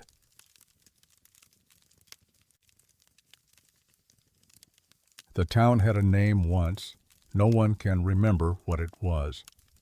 The Iron Range of northern Minnesota stretches across a landscape shaped by glaciers and industry. For more than a century, the region produced the iron ore that built American cities: Pittsburgh, Chicago, Detroit. Mining towns rose and fell with the demand for taconite, their population swelling during boom years and collapsing when the veins ran dry. By the 1970s, dozens of these communities had become ghost towns, their schools closed, their main streets empty, their names surviving only on outdated maps and in the memories of those who had moved away. The terrain itself is dense boreal forest, interrupted by open pit mines and the lakes they left behind when pumping stopped. Winters are severe, with temperatures dropping below -30 degrees Fahrenheit for weeks at a time. Snow accumulates in depths that isolate communities from one another, making travel dangerous and communication unreliable. The nearest city of any size, Duluth, lies more than 100 miles to the south. The nearest major highway can be 30 or 40 miles from the smallest settlements. The town in question sat approximately 12 miles north of the village of Embarrass, itself named for a French term describing rivers choked with debris. The settlement had been established in 1908 to support a small iron operation that closed in 1931. Unlike most such towns, this one did not empty entirely. A small population remained: loggers, trappers, a few families who had simply decided to stay. By 1970, approximately 40 people lived there year-round, served by a single general store, a volunteer fire station, and a post office that operated 3 days a week. The first recorded instance of the naming anomaly occurred in January of 1977. A postal clerk in Virginia, Minnesota, named Dorothy Lindquist, was processing mail for the northern rural routes when she encountered a bundle of letters addressed to a town she could not identify. The addresses were complete: street names, box numbers, zip codes, but the town name was smudged or illegible on every envelope. She set the bundle aside and consulted her route directory. The zip code corresponded to a delivery area 12 miles north of Embarrass. The directory listed a name for the town, but when Lindquist tried to read it, she found she could not focus on the letters. They seemed to slide away from her attention. She asked a colleague, Robert Mackinnon, to look at the directory entry. He experienced the same difficulty. The word was there, printed clearly, but neither of them could read it or hold it in memory long enough to write it down. The mail was eventually delivered based on the zip code alone. The carrier, a man named Earl Jokinen, who had driven the route for 11 years, reported that he delivered to the town without difficulty, but could not recall its name when he returned to the Virginia post office. He had been there that morning. He knew the roads, he recognized the houses, but the name was gone. Within weeks, the phenomenon had spread beyond the postal service. A county assessor named Greta Thorvaldsen visited the settlement in February to update property records. Her notes from the visit are preserved in St. Louis County Archives. They describe the town in detail: the number of occupied structures, the condition of the roads, the names of property owners she interviewed. The space where the town's name should appear is blank on every page. In the margins of one document, Thorvaldsen wrote, "Cannot determine municipal name. Residents also uncertain." The residents themselves had begun to notice the problem. Marjorie Koskinen, a 72-year-old widow who had lived in the town since 1946, described the experience in a letter to her daughter in Hibbing.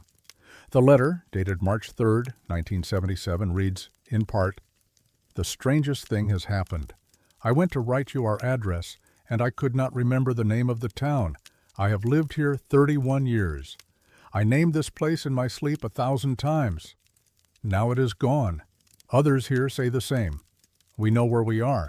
We just do not know what it is called." Her daughter, Elaine Rajala, drove north the following weekend to check on her mother. She found the town without difficulty.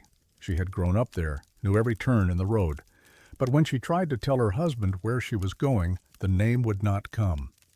She described a feeling of reaching for something that kept moving away, like trying to catch a word on the tip of her tongue that never quite arrived.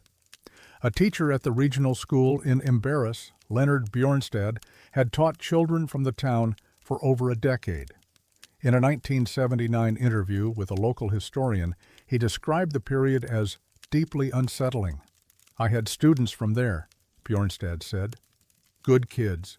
They came on the bus every morning, but after that winter, I couldn't tell you where they came from. I'd ask them, and they'd get this look, confused, almost embarrassed. They knew they were from somewhere, they just couldn't say where. The name was gone for them too." The Minnesota Department of Transportation conducted a routine road sign inventory in the summer of 1977. Their records show that the signs marking the town's boundaries were present and in good condition. The inventory form includes a space for the town name. That space is blank. A handwritten note at the bottom of the form reads, "Sign text unreadable. Recommend replacement." No replacement was ever made. St. Louis County attempted to address the issue through official channels. A county clerk named Walter Sepinen was assigned to research the town's incorporation records and determine its legal name. His report, submitted in October of 1977, runs to 14 pages. It documents the town's founding, its mining history, its population changes, and its infrastructure. The name appears nowhere in the report. A cover memo from Sepinen states, "Municipal designation cannot be confirmed. All historical references examined show blank. Where name should appear, recommend consultation with state archives." The state archives were consulted. They contained the same anomaly. Census records, mining permits, school district assignments, all documents that should have contained the town's name showed gaps, smudges, or illegible text in the relevant spaces. A 1915 survey map of the region, examined by a cartographer at the Minnesota Historical Society, showed the town's location correctly marked, but the name label entirely absent, as if it had been erased from the paper without leaving a trace. By 1979, the town had effectively ceased to exist as a named entity. The post office closed. Mail was rerouted to Embarrass. The general store shut down. Residents who needed services drove to neighboring communities, where they found they could not explain where they lived. They could give directions, draw maps, provide coordinates, but the name was gone. A linguist at the University of Minnesota, Dr. Ingrid Mattson, studied the phenomenon briefly in 1982 as part of a broader research project on place name memory. Her notes suggest that the anomaly was not simply forgotten vocabulary, but something more fundamental, an inability to perceive or encode the name even when looking directly at written examples. "I visited the town," Mattson wrote in an unpublished paper. "I interviewed 8 residents. I examined road signs, property records, and personal correspondence. The name exists. I saw it. I read it. But within minutes of leaving, I could not recall it. I have checked my notes repeatedly. I wrote it down multiple times. Every instance shows the same result, blank space where the name should be." Mattson's paper was never submitted for publication. She retired in 1989 and declined subsequent interview requests. The town's population dwindled through the 1980s. By 1990, only 12 residents remained. By 2000, the number had fallen to 3, all elderly, all living in houses they could describe but not name the location of. The last confirmed resident, a 91-year-old man named Henrik Juntunen, died in 2004. His death certificate lists his place of residence as unincorporated St. Louis County. No town name appears. Satellite imagery of the area shows structures consistent with a small settlement, houses, outbuildings, the remnants of a main street. The location corresponds to the coordinates in county records, but modern maps show no named town at that location. GPS systems wrote around it. The area appears as unmarked forest on every digital platform. A documentary filmmaker named Amara Osei visited the site in 2019, intending to produce a short film about abandoned mining towns. She found the buildings still standing, weathered but intact. She filmed for 3 hours. When she reviewed the footage back in Duluth, she discovered that she could not remember what she had been documenting. Her notes said only, "Town north of Embarrass." The footage showed empty houses, snow-covered roads, a general store with a sign above the door. The sign was blank. Osei drove back the following week, intending to photograph the sign more carefully. She found the store. She found the sign. The wood was weathered, the paint faded. But there was nothing to read. Whatever had been written there was gone. The town still exists in physical space. The buildings stand. The roads remain passable in summer. County records acknowledge the location, if not the name. But no one who visits can carry the name away with them. No document preserves it. No memory holds it. 38 people lived there in 1977. They knew where they were. They knew their neighbors, their streets, their history. They simply lost the word for it, and the word never came back. Somewhere in northern Minnesota, 12 miles north of Embarrass, there is a place that had a name once. The name is still there, written on signs and documents, and in the minds of people who have seen it. It just cannot be remembered. It cannot be read. It cannot be spoken. The town exists. Its name does not.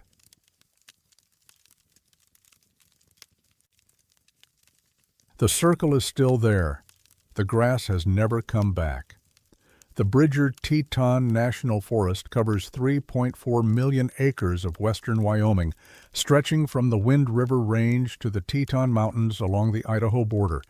It is the third largest national forest in the lower 48 states, a vast expanse of alpine meadows, lodgepole pine forests, and glacier-carved valleys that remain largely inaccessible except by foot or horseback. The forest contains more than 1,200 miles of maintained trails, but much of its interior has never been formally surveyed. Entire drainages go years without human visitation.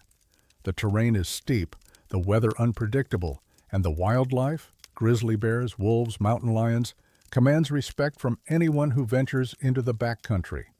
The elk population in the Bridger-Teton is among the largest in North America, numbering in the tens of thousands. Each autumn, these animals migrate from summer range in the high country to lower elevations where they will spend the winter. The rut, or mating season, typically peaks in late September and early October. During this period, bull elk become aggressive and unpredictable, their behavior driven by hormonal surges that override normal caution. They bugle through the night, fight for dominance, and pursue cows with single-minded intensity. Wildlife biologists have studied these patterns for decades, documenting behaviors that range from the predictable to the bizarre. The Gros-Ventre Wilderness occupies the eastern portion of the forest, named for the river that cuts through its heart. The word is French, meaning big belly, a reference to the Ahninan people who once inhabited the region. The wilderness area is remote even by Bridger-Teton standards, requiring multi-day hikes to reach its interior. Few researchers venture there except during specific study periods. Fewer still remain overnight. In September of 2011, a team from the Wyoming Game and Fish Department was conducting an aerial elk survey over the Gros Ventre when pilot Marcus Rehnquist noticed something unusual in a meadow approximately 14 miles from the nearest trailhead. A single bull elk was walking in what appeared to be a perfect circle, its path visible as a dark line against the golden autumn grass. Rehnquist circled the helicopter twice to confirm what he was seeing. The elk did not look up. It did not break stride. It did not react to the noise of the rotors. It simply continued walking, one hoof in front of the other, tracing a ring in the meadow that was already clearly defined. The team photographed the animal from the air and noted the coordinates. They assumed it was a behavioral anomaly, perhaps an injured animal, perhaps one affected by chronic wasting disease, which had been documented in Wyoming elk populations since 2003. Neurological symptoms of the disease sometimes included repetitive movements and spatial confusion. They marked the location for ground follow-up and continued their survey. 3 days later, a wildlife biologist named Dr. Judith Sorensen hiked to the meadow with a graduate student, Trevor Okonkwo, to assess the elk's condition. The hike took 7 hours through difficult terrain. What they found was not what they expected. The elk was still walking. It had worn a path into the meadow approximately 90 feet in diameter, the grass trampled to bare soil in a perfect ring. The animal moved at a steady pace, neither hurried nor slow, completing one circuit every 4 to 5 minutes. It did not acknowledge the researchers' presence. It did not pause when they approached. It did not deviate from its path by more than a few inches. It simply walked, eyes forward, breathing steady, as if following a track only it could see. Sorensen observed the elk for 6 hours before darkness forced a retreat to a camp 2 miles south. Her field notes describe a healthy-appearing bull, approximately 6 years old, based on antler development, showing no visible signs of injury, disease, or distress. Its eyes were open and responsive to light. Its gait was normal, without the stumbling or head tilting that typically accompanied neurological damage. It simply would not stop walking. "I've worked with elk for 23 years, Sorensen said in a 2014 interview with a wildlife journal. "I've seen every kind of aberrant behavior you can imagine. Neurological damage from parasites, infection-induced confusion, territorial displacement stress responses. This was different. The animal was healthy. It was aware of us. It was choosing to walk in that circle, or something was compelling it to. I don't know which is more disturbing." Sorensen and Okonkwo returned to the meadow daily for the next week, hiking in before dawn and observing until dark. The elk continued walking. It did not eat. It did not drink from the creek less than 200 yards away. It did not rest. Game cameras installed at the site recorded continuous movement through the night, the elk's eyes reflecting the infrared light as it circled, its breath visible in the cold mountain air. On the 8th day, Okonkwo attempted to approach the animal to obtain a tissue sample for disease testing. The elk did not flee, as any healthy animal should. It did not charge, as a rutting bull might. It simply adjusted its path slightly, widening the circle by approximately 3 feet to avoid him, then continued as before. When Okonkwo moved to intercept, the elk adjusted again. It would not allow contact, but it would not stop. It was as if the circle was more important than anything else. A veterinary specialist named Dr. Ingrid Dahl was helicoptered to the site on day 9 to conduct a remote assessment. Using binoculars and a telephoto lens, she documented the elk's physical condition in detail from outside the circle's perimeter. Her report noted normal respiration, normal posture, normal coat condition. The animal appeared neither exhausted nor distressed. Its weight, estimated visually, was consistent with a healthy bull entering the rut. There was no foam at the mouth, no stumbling, no indication of the neurological degradation typically associated with chronic wasting disease or brain parasites. Physiologically, this animal should have collapsed days ago, Dahl wrote in her assessment. An elk cannot sustain continuous movement without food or water for this duration. The metabolic demands alone should have been fatal by day 4 or 5. Dehydration should have caused organ failure. Muscle breakdown should have been visible in its gait. None of this was present. I cannot explain how it was still walking. On day 11, the elk stopped. Sorensen was present when it happened. She had been observing from approximately 40 yards away, documenting what she assumed would be another day of the same behavior. She described the moment as sudden and without warning. The elk completed a circuit, reached a point approximately at the center of the circle it had created, a spot it had passed thousands of times without pausing, and simply folded to the ground. It did not stumble. It did not stagger. It lay down as if preparing to rest, then stopped breathing within minutes. Sorensen reached it within seconds. The elk was dead before she could touch it. The necropsy was conducted by the Wyoming State Veterinary Laboratory in Laramie. The results were inconclusive. The elk showed no signs of chronic wasting disease, no parasites, no tumors, no bacterial or viral infection, no toxins in its blood. Its stomach was empty, as expected, but its body condition suggested it had been well nourished until very recently. There was no muscle wasting, no fat depletion. The cause of death was listed as systemic organ failure, etiology undetermined. A handwritten note in the file, attributed to the examining pathologist, Dr. Raymond Kessler, reads, "This animal should not have been able to walk for 11 days. The body shows no evidence of the exertion that would have required. I have no explanation." The Wyoming Game and Fish Department filed the incident as an isolated behavioral anomaly and took no further action. The case generated brief interest among wildlife researchers, but no follow-up studies were funded. Grant applications citing the incident were declined.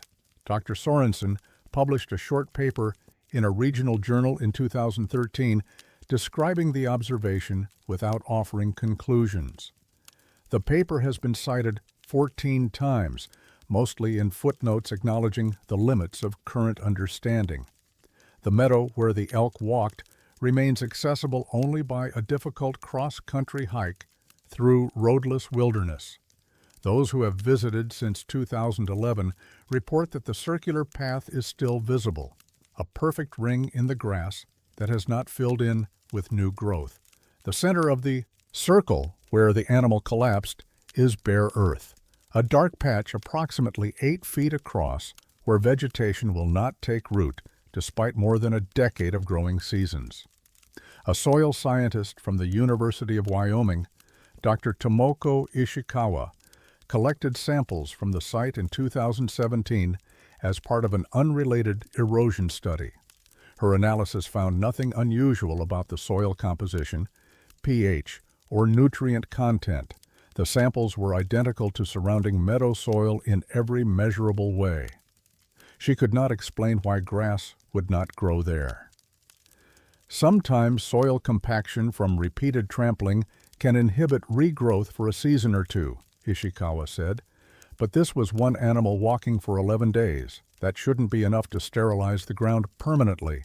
The grass should have come back years ago. It hasn't. The seeds are there. The nutrients are there. The conditions are right. It just won't grow. Local outfitters who guide hunters and hikers through the Gers Gros Ventre have given the meadow an informal name, Elk Circle. Most avoid it, not out of superstition, but out of a vague discomfort they find difficult to articulate. A guide named Hector Villanueva, who has worked the area for 18 years, described his one visit to the site in 2015. "The horses wouldn't go near it," Villanueva said. "They'd approach to maybe 50 yards and then stop. Wouldn't go forward no matter what I did. I walked in alone, looked at the circle, looked at the dead spot in the middle. It's just dirt. But standing there, I felt like I was interrupting something. Not anything I could see. Just a feeling." I didn't stay long. The Shoshone people, whose ancestral lands include portions of the Gros Ventre, have a word for places where animals behave strangely, ground that has been touched. Elders do not elaborate on what does the touching. They advise avoidance without explanation, and most who know the old stories follow that advice. The circle is still there, visible on satellite imagery as a faint ring in the meadow grass. The bare patch at its center has not changed in 14 years. Wildlife cameras installed nearby as part of subsequent studies have recorded deer, moose, and other elk passing through the meadow. None of them enter the circle. None of them approach the center where their fellow fell. They walk around it, giving it wide berth, as if they know something happened there that should not be disturbed. The grass grows tall around the edges. The circle remains bare. Whatever walked there in September of 2011 left a mark that time has not erased and nature has not reclaimed. The elk walked for 11 days. Then it lay down in the center of its own path, and nothing has grown there since.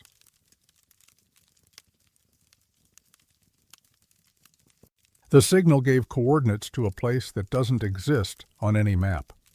Mount San Antonio, known locally as Mount Baldy, rises 10,064 feet above sea level in the San Gabriel Mountains of Southern California. It is the highest peak in Los Angeles County, visible from the sprawl of the basin on clear days, its summit often dusted with snow while the city below bakes in desert sunshine. The mountain draws thousands of hikers each year, most following the Devil's Backbone Trail to the summit, a narrow ridge with steep drops on either side that has claimed numerous lives over the decades. The terrain is deceptively dangerous. Chaparral and oak woodland at lower elevations giving way to exposed alpine conditions near the top, where temperatures can drop 40 degrees from the trailhead and weather can change within minutes. The San Gabriel Mountains have a long history of disappearances and deaths. The rugged canyons, dense vegetation, and network of abandoned mining trails make search and rescue operations difficult even with modern technology. Bodies have been found years after hikers went missing, sometimes only yards from established paths, concealed by brush or fallen into ravines invisible from the trail. The area's proximity to Los Angeles, less than 50 miles from downtown, creates a false sense of accessibility that has contributed to its death toll over more than a century. Rangers estimate that between 5 and 10 people die on Mount Baldy and its surrounding peaks each year from falls, exposure, lightning strikes, and sudden cardiac events brought on by the strenuous climb. The Tongva people, who inhabited the region for thousands of years before Spanish colonization, considered certain areas of the San Gabriels spiritually significant. Some locations were places of ceremony, others were avoided entirely, associated with stories that were not shared with outsiders. The specifics have been largely lost to forced relocations, mission conversions, and deliberate cultural suppression. But descendants of the Tongva occasionally speak of places in the mountains where voices carry strangely, where sound does not behave as it should, where the boundary between what can be heard and what should remain silent grows thin. The first documented report of the anomalous radio signal came on October 14, 2001. An amateur radio operator named Gerald Kaminsky was monitoring frequencies from his home station in Claremont, approximately 8 miles south of Mount Baldy's summit, when he picked up a transmission on a frequency he did not recognize. The signal was weak but unusually clear, consisting of a repeating loop approximately 90 seconds long. It began with a series of numbers that Kaminsky immediately identified as geographic coordinates in degrees, minutes, and seconds format.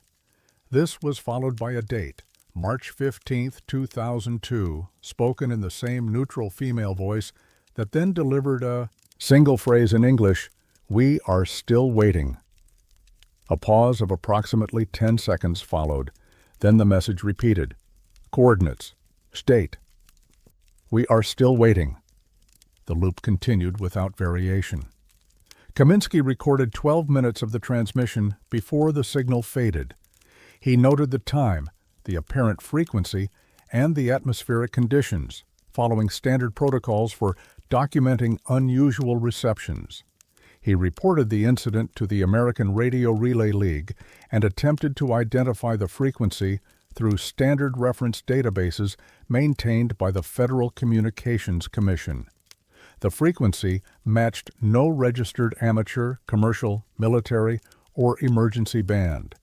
It fell within a range typically reserved for scientific telemetry and satellite downlinks, but no institutions in Southern California were conducting transmissions that matched the signal's characteristics.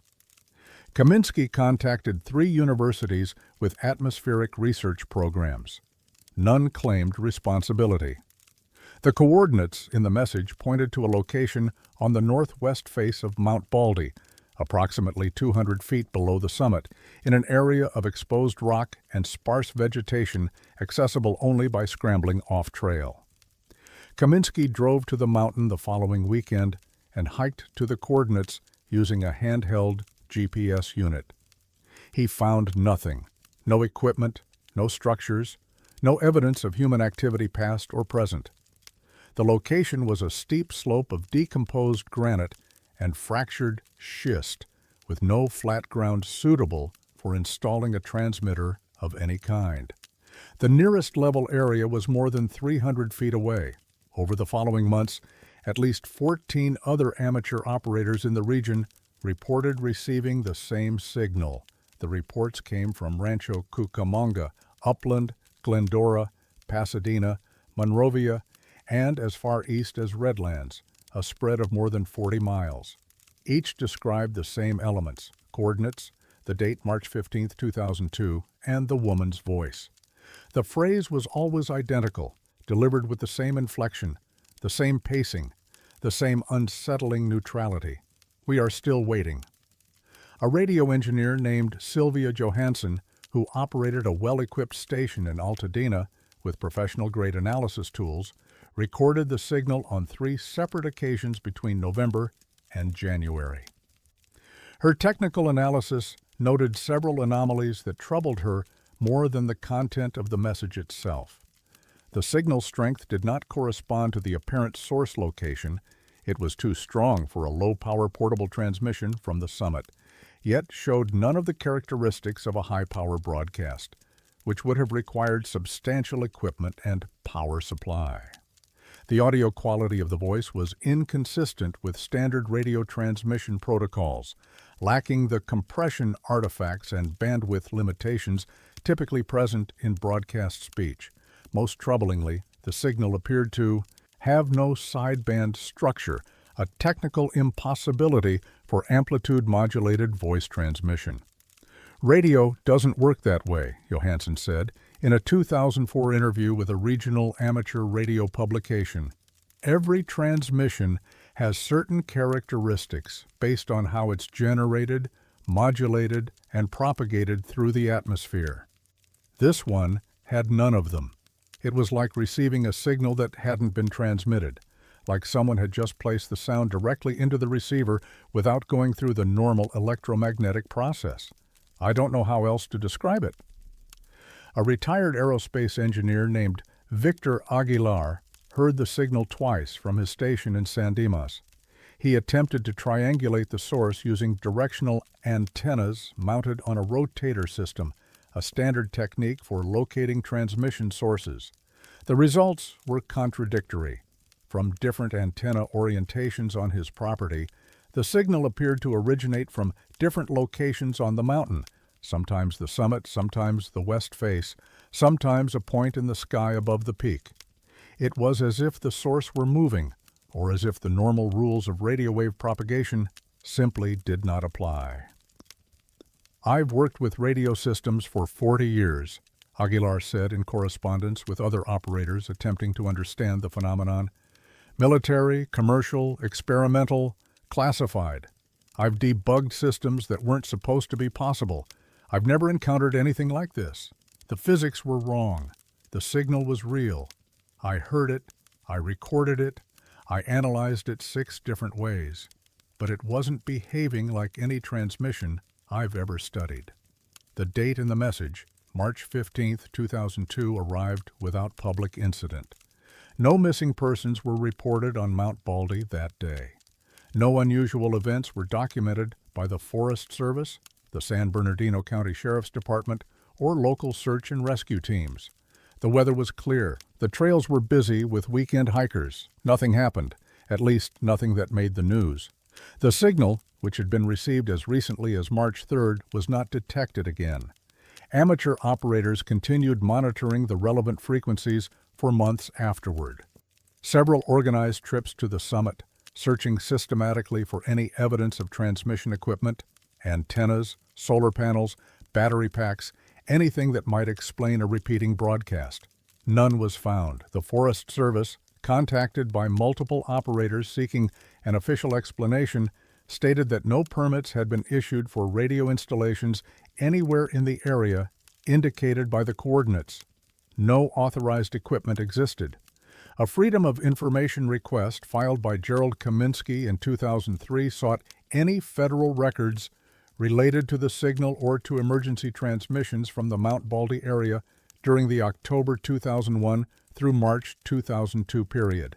The response, received 7 months later, stated that no such records existed. Kaminsky filed a follow-up request specifically mentioning the coordinates and requesting any documentation of investigations, complaints, or incident reports related to the location. The second response was different. 3 pages of material were identified as responsive to the request, but were withheld in their entirety under Exemption 7 related to law enforcement investigations. No investigation had been publicly announced. No agency had claimed jurisdiction. The exemption suggested that someone, somewhere, had looked into the matter and decided the results should not be disclosed. Kaminsky appealed the withholding. The appeal was denied without explanation. The coordinates in the signal have been visited multiple times since 2002 by curious operators and researchers. The location remains unremarkable. A rocky slope with no structures, no artifacts, no indication that anything significant has ever occurred there. But researchers who have examined topographic data from different eras note something unusual. The coordinates correspond to a small area that appears differently on maps produced before and after 1983. On earlier United States Geological Survey maps, the location is marked as part of a continuous slope, consistent with the surrounding terrain. On maps produced after the 1983 survey revision, a small contour anomaly suggests a depression or hollow approximately 30 feet across, a feature that does not appear in aerial photography and cannot be confirmed by ground observation.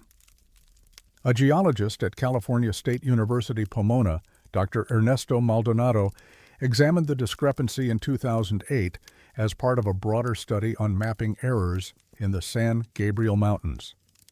He could not explain it. The terrain had not physically changed between surveys.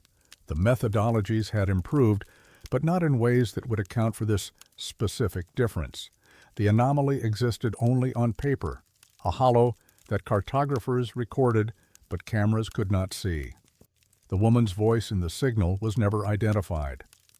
Audio analysis conducted by Sylvia Johansson using voice print comparison software suggested the speaker was between 30 and 50 years old, native English speaker, with no identifiable regional accent or speech impediment. The phrase, "We are still waiting," was delivered in a calm, neutral tone, without emphasis or emotion.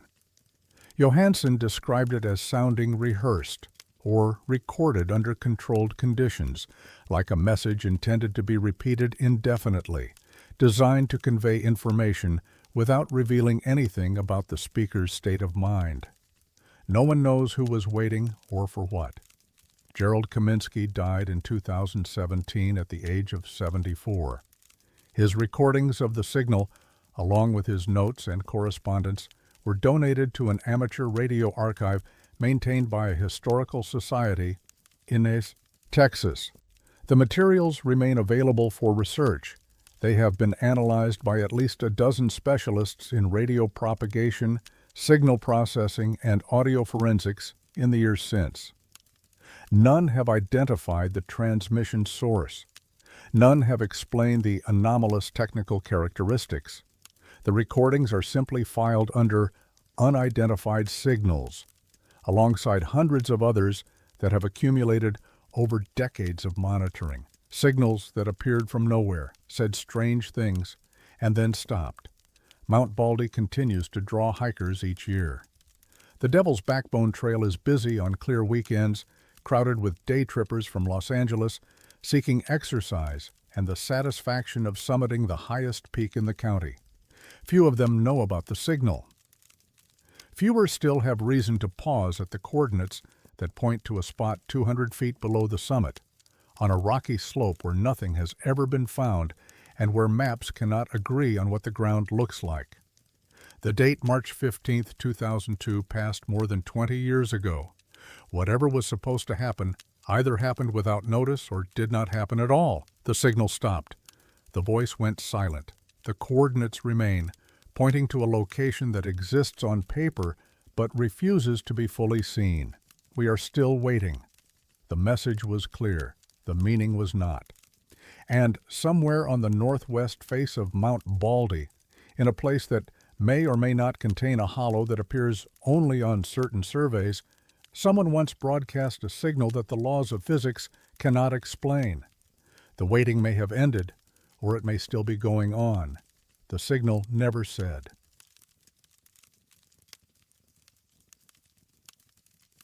She swims toward the middle of the lake, and she never reaches it. Fool Hollow Lake lies at an elevation of 6,300 feet in the Apache Sitgreaves National Forest, approximately 2 miles northwest of Show Low, Arizona. The reservoir was created in 1957 when the Arizona Game and Fish Department dammed a natural drainage to establish a recreational fishing destination. The lake covers approximately 150 acres at full capacity, with depths reaching 45 feet near the dam. The surrounding terrain is high country forest, ponderosa pine, gamble oak, and juniper, interspersed with meadows that turn golden in autumn and white under winter snowfall. The area is managed jointly as Fool Hollow Lake Recreation Area, a state park that draws campers, anglers, and day visitors from across the region. Unlike the more isolated wilderness lakes of the White Mountains, Fool Hollow is accessible by paved road and offers developed facilities, campgrounds, picnic areas, boat ramps, and maintained trails. It is, by most measures, an ordinary recreational lake, popular with families and retirees who come for the trout fishing and the cool summer temperatures that offer relief from the desert heat below. The water itself is fed by snowmelt and underground springs. Even in July, temperatures rarely exceed 60 degrees Fahrenheit. In winter, the lake partially freezes, and swimming is prohibited year-round after sunset due to the risk of hypothermia. Posted signs warn visitors that water temperatures can cause disorientation and muscle failure within 15 minutes of immersion. The first documented report of the swimmer came in August of 1993. A park ranger named Thomas Bautista was conducting a routine patrol of the campground shortly before midnight when he received a radio call from a visitor reporting a woman in the water near the Northeast Cove. Bautista drove to the location and observed what he described as a figure approximately 100 yards from shore, moving with slow, deliberate strokes toward the center of the lake. The moon was nearly full. The water was calm. He could see the disturbance of her movement clearly against the reflected light. Bautista activated his emergency lights and used his vehicle's public address system to order the swimmer to return to shore. The figure did not respond. He radioed for backup and retrieved a rescue flotation device from his vehicle, preparing to enter the water if necessary. By the time a second ranger arrived approximately 7 minutes later, The swimmer was no longer visible. The surface of the lake was still. A search was initiated immediately. 2 rangers in a motorized boat swept the area where the swimmer had been observed. Divers were requested from the Navajo County Sheriff's Office and arrived by 3 in the morning. They searched until dawn, covering the northeast cove and the deeper water toward the center of the lake. No body was found. No clothing was discovered on the shore. No vehicle was located in the parking area that could not be accounted for by registered campers. The incident was logged as a possible drowning with no recovery. No missing persons report was filed that matched the time frame or location. The case remained open but inactive. Over the following years, similar reports accumulated. Campers, fishermen, and late-night visitors described seeing a woman swimming alone in the lake after dark, always in the northeast quadrant, always moving away from shore with the same slow, steady stroke. The descriptions were consistent: a woman of indeterminate age, dark hair visible against the water, swimming without apparent distress or urgency, heading toward the center of the lake and never arriving. A retired school teacher from Phoenix named Eleanor Vance was camping with her husband at Fool Hollow in July of 2001 when she witnessed the swimmer. She described the experience in a written statement provided to park staff. "We were sitting by the fire, maybe 11 o'clock, and I saw someone in the water. I assumed it was a teenager from one of the other campsites, someone being reckless. I watched for a few minutes, expecting her to turn back. She didn't. She just kept going, slow and steady, like she had somewhere to be. I told my husband to call the ranger station.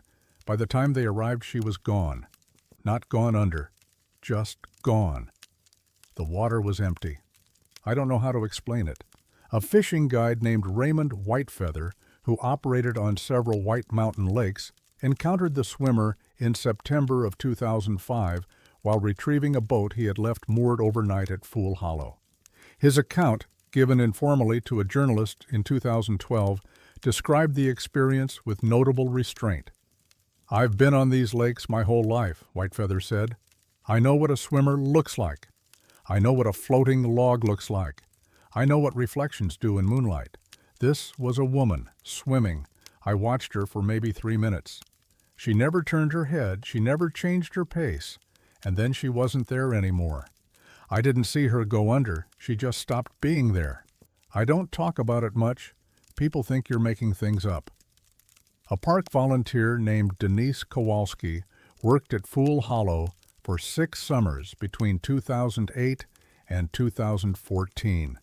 She heard reports of the swimmer from at least a dozen different visitors during that time.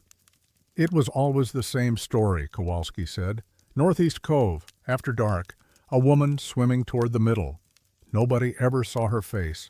Nobody ever saw her come out. The rangers took the report seriously at first, but after a while, it just became one of those things, something that happens here, something we don't have an explanation for." The Arizona State Parks Department does not maintain public records specific to paranormal reports or unexplained sightings. Freedom of Information request filed in 2016 by a researcher named Marcus Oyalaran sought incident reports from Fool Hollow Lake Recreation Area, mentioning swimmers, drownings, or water-related emergencies between 1990 and 2015. The response included 47 pages of documentation.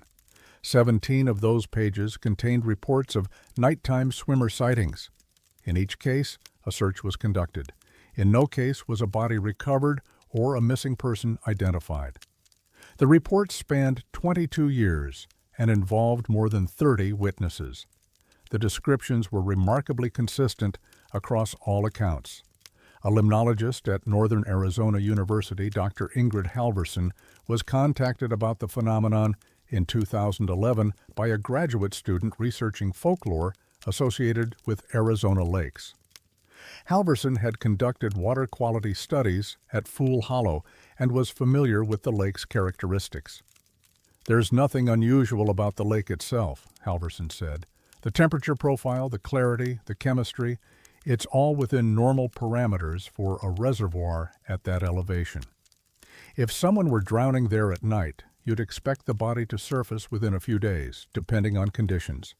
The fact that these searches consistently find nothing is statistically unusual, but absence of evidence isn't evidence of anything. People see things. Memory is unreliable. There are rational explanations for most witness accounts. When asked whether she had a rational explanation for Boer or the Fool Hollow report specifically, Halverson declined to speculate.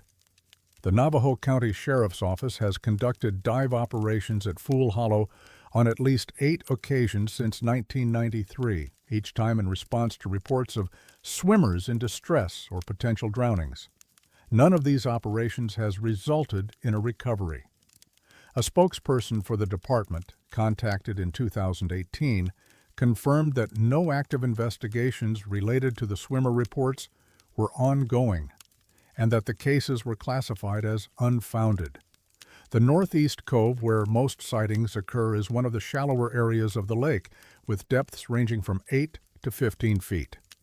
The bottom is composed of silt, submerged vegetation, and decomposed organic matter. Divers have described visibility in that section as poor, rarely exceeding 4 feet, even with artificial lighting.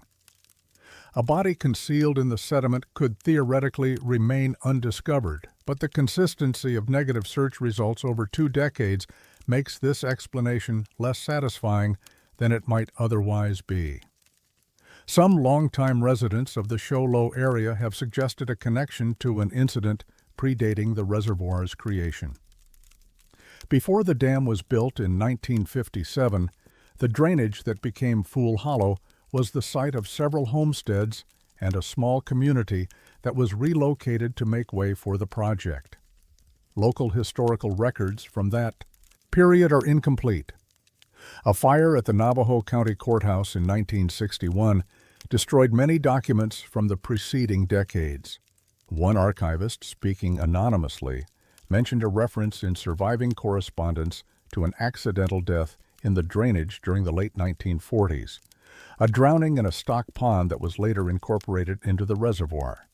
No official record of this death has been located. The name of the victim, if there was one, has not been established. Fool Hollow Lake Recreation Area remains open to the public year-round. The campgrounds fill on summer weekends. Families fish from the shore. Children play in the designated swimming area during daylight hours, when lifeguards are on duty and the water feels merely cold rather than dangerous. After sunset, the lake grows quiet. The campfires burn down. The surface of the water reflects whatever light the sky provides: stars, moon, or the ambient glow of Show Low to the southeast. Occasionally, someone sees her, a figure in the water, a woman swimming alone in the northeast cove, her strokes slow and steady, her direction fixed on a point in the center of the lake she has been trying to reach for 30 years. She never looks back. She never calls for help. She simply swims until she isn't there anymore, until the water closes over the space where she was and the surface goes still again. The rangers no longer search every time a report comes in. The divers have stopped finding nothing. The lake keeps its silence, and the swimmer keeps her course. No one knows her name. No one knows what she's swimming toward. But she's been at it longer than most people have been alive, and she shows no sign of stopping. The water at Fool Hollow is always cold. The center of the lake is always just a little farther than it looks. And somewhere beneath the surface, or perhaps just above it, a woman is still swimming. She has been swimming for a very long time. She may never stop.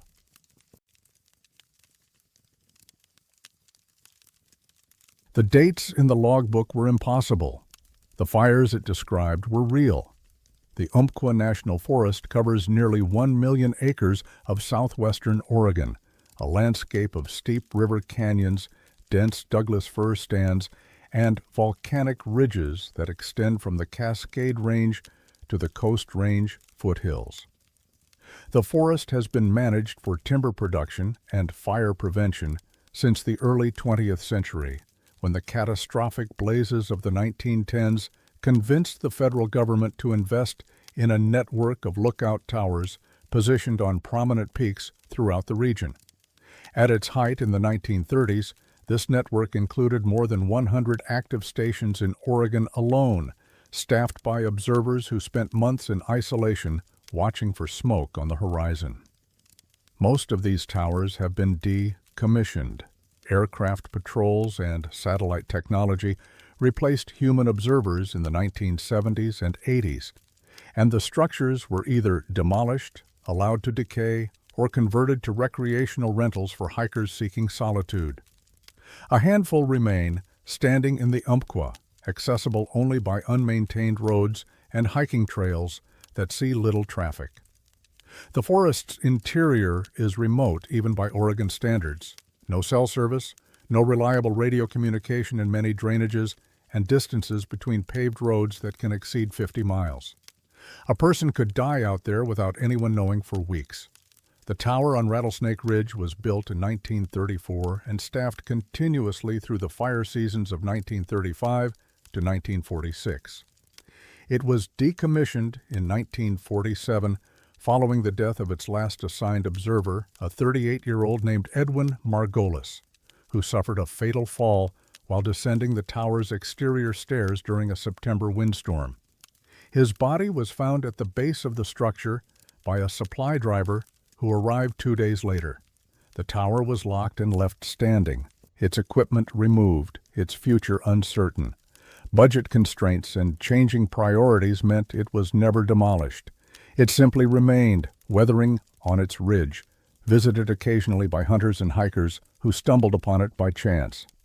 In August of 2009, a Forest Service Trails crew was conducting maintenance work on an old fire road approximately 3 miles from the Rattlesnake Ridge Tower. A crew member named Patricia Solberg, a seasonal employee from Roseburg in her 3rd summer with the service, decided to hike to the tower during a lunch break. She had heard it existed but had never visited, and the afternoon was clear enough to make the walk pleasant. The tower was in poor condition: rusted stairs, broken windows in the observation cab, the structure tilted slightly on its frame where the supports had begun to give way. Solberg climbed carefully to the observation deck and found the interior largely empty, stripped of its original equipment decades earlier. What remained was debris: broken glass, animal droppings, a collapsed cot frame, the remnants of insulation that had been torn apart by nesting rodents. On a shelf beneath the windows, partially concealed by fallen ceiling material, she found a logbook. The book was a standard Forest Service fire lookout journal, the type used by observers throughout the mid-20th century to record weather conditions, smoke sightings, and daily activities. The cover was water-damaged but intact, the binding still holding the pages together. Solberg opened it and began reading, expecting to find entries from the 1940s, historical records that might interest the district historian. The first entry was dated May 15, 1951. It was written in neat, precise handwriting and described the observer's arrival at the station for the beginning of fire season. The entry mentioned weather conditions, visibility, and a small smoke plume to the southeast that dissipated without intervention. Subsequent entries continued in the same careful hand, documenting routine observations through the summer and fall of that year. Solberg noted the dates with confusion. The tower had been closed since 1947. No observer had been assigned to Rattlesnake Ridge in more than 60 years. She photographed several pages with her phone and brought the logbook down from the tower, intending to turn it over to her supervisor as an unusual find. The book contained entries spanning 3 fire seasons, 1951 through 1953, all in the same handwriting, all describing conditions and incidents at Rattlesnake Ridge with the careful detail of a trained observer. The entries included specific fire locations, sizes, and outcomes. A fire near Steamboat Creek on July 23, 1952, which the observer noted was visible for 3 days before being suppressed. A lightning-caused ignition near Boulder Creek on August 8, 1953, recorded with compass bearings and estimated acreage. A larger blaze in the Calf Creek drainage on September 2, 1951, which the observer noted had been contained at 37 acres after threatening to spread into old-growth timber. Forest Service records confirmed that fires matching these descriptions had occurred, but not in the years the logbook indicated. The Steamboat Creek fire took place in 1984. The Boulder Creek ignition occurred in 1991. The Calf Creek fire burned in 2003. The logbook described fires that happened decades after the entries were written, in locations and sizes that matched historical records with unsettling precision. A retired Forest Service archivist named Douglas Holmgren examined the logbook in 2010 after Solberg's supervisor forwarded it to the regional office in Portland. Holmgren had worked with historical fire records for 31 years and maintained an extensive collection of observer handwriting samples from the pre-war and post-war periods, gathered during a career spent documenting the history of fire management in the Pacific Northwest. The handwriting is consistent with Edwin Margolis, Holmgren said in a written assessment provided to the regional office. I compared it to his authenticated entries from the seasons of 1940 through 1946. The letter formations, the slant, the pressure patterns, the way he formed his numbers, they match. Either this is an exceptionally skilled forgery or Margolis wrote these pages. But Margolis died in September of 1947. He couldn't have written anything dated 1951. The man was in the ground. A forensic document examiner named Dr. Yuki Tanaka was retained privately by a researcher investigating the case in 2014. Her analysis focused on the physical characteristics of the paper and ink used in the logbook entries, applying standard techniques for dating historical documents. The paper is consistent with Forest Service stock from the 1940s and 50s, Tanaka reported. The fiber composition, the watermarks, the aging patterns are all appropriate to that era. The ink shows chemical degradation consistent with 60 to 70 years of exposure to air and light. These entries were not written recently. If this is a forgery, it was created decades ago using period-appropriate materials and then allowed to age naturally. That would require either remarkable foresight or sustained access to the logbook over an extended period without anyone noticing. Tanaka could not explain how entries describing fires from the 1980s, 90s, and 2000s could have been written with ink that showed 60 years of degradation. A former lookout observer named Bernard Gustafson, who staffed towers in the Umpqua during the 1960s and 70s, examined photographs of the logbook at the request of a journalist in 2011. His reaction was measured but clearly troubled. "That's Margolis's hand," Gustafson said. "No question in my mind. I trained under men who knew him, who worked alongside him during the war years. They showed me his logs as examples of how documentation should be done. Clear, precise, never any ambiguity about what he was seeing. That's his writing. I'd stake my professional reputation on it. But the content doesn't make any sense. He's describing fires I remember fighting. I was on the crew that contained Calf Creek in '03. That fire happened exactly where and when the logbook says, but Margolis died before I was born." The Forest Service conducted an internal review of the logbook in 2012. The review was not made public, but a summary was included in response to a Freedom of Information request filed by an independent researcher in 2015. The summary, 2 pages long with several passages redacted, concluded that the logbook was of uncertain provenance and not suitable for inclusion in official archives due to unresolved questions regarding its origin and authenticity. It recommended the document be retained in secure storage pending further analysis that might resolve the discrepancies. No further analysis has been conducted. The logbook remains in a regional storage facility in Medford, Oregon, cataloged but not displayed or made available for public viewing. Subsequent requests to examine the document have been denied on the grounds that it is under review, a status that has not changed in over a decade. Attempts to establish how the logbook came to be in the tower have yielded no results. Forest Service maintenance records show that Rattlesnake Ridge was inspected briefly in 1963 and again in 1978, both times to assess structural integrity. Neither inspection report mentions a logbook or any documents in the observation cab. The tower was not formally entered again until Solberg's visit in 2009. Some researchers have proposed that the logbook was placed in the tower as an elaborate hoax created by someone with access to historical materials, knowledge of Margolis's handwriting, and the ability to predict future fire locations with remarkable accuracy. This theory requires the hoaxer to have anticipated fires decades in advance with precise locations and acreages, a level of foresight that stretches credulity beyond reasonable limits. Others have suggested more mundane explanations, that the dates were misread, that the fires described were coincidentally similar to later events, that the document examiner's aging analysis was flawed. Each explanation encounters the same obstacle: the handwriting that multiple experts agree belongs to a man who died in September of 1947, describing events that did not occur until the following century.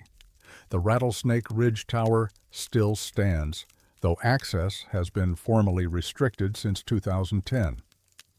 The official reason is structural instability. The tilt in the frame has worsened, and the stairs are no longer considered safe. A chain-link fence surrounds the base, and warning signs advise that the tower is condemned and entry is prohibited. The observation cab, leaning on its failing supports, looks out over miles of forest that have burned and regrown, in cycles that the logbook seemed to know were coming. Edwin Margolis is buried in a small cemetery in Roseburg. His grave marker lists his birth in 1909 and his death in 1947. His service record, preserved in federal archives, describes a capable and conscientious observer who spent 7 fire seasons watching the Umpqua from the tower that eventually killed him. He never married. He left no children. His personal effects were donated to a historical society in Coos Bay after his death, where they remain in storage, unclaimed by any surviving relatives. His logbook, the authenticated one he kept during his years of active service, is archived in Portland. The handwriting matches the later document exactly. The tower on Rattlesnake Ridge continues its slow collapse. The forest around it remains fire-prone, subject to lightning strikes and drought conditions that have worsened with climate change. Since 2009, 3 significant fires have occurred within the tower's historical observation radius. None of them appear in the logbook. The entries stop in the autumn of 1953 mid-sentence, as if the observer was interrupted and never returned. Either the entries stopped for a reason, or the pages that described what came next have not yet been found. The Forest Service maintains that the logbook is an anomaly without explanation, an artifact that does not fit within any framework they are prepared to acknowledge. The document remains in storage, neither authenticated nor dismissed, waiting for an analysis that never seems to begin and a classification that no one wants to assign. Somewhere in a Medford warehouse, in a climate-controlled archival box, a book sits with its pages filled with careful observations of fires that had not yet burned, written in the handwriting of a man who had been dead for years before the ink touched paper. The dates are impossible. The fires were real. And Edwin Margolis, whatever part of him held the pen, kept watching the forest long after his fall from the tower. He documented what was coming with the same careful precision he showed in life. The logbook suggests he may be watching still.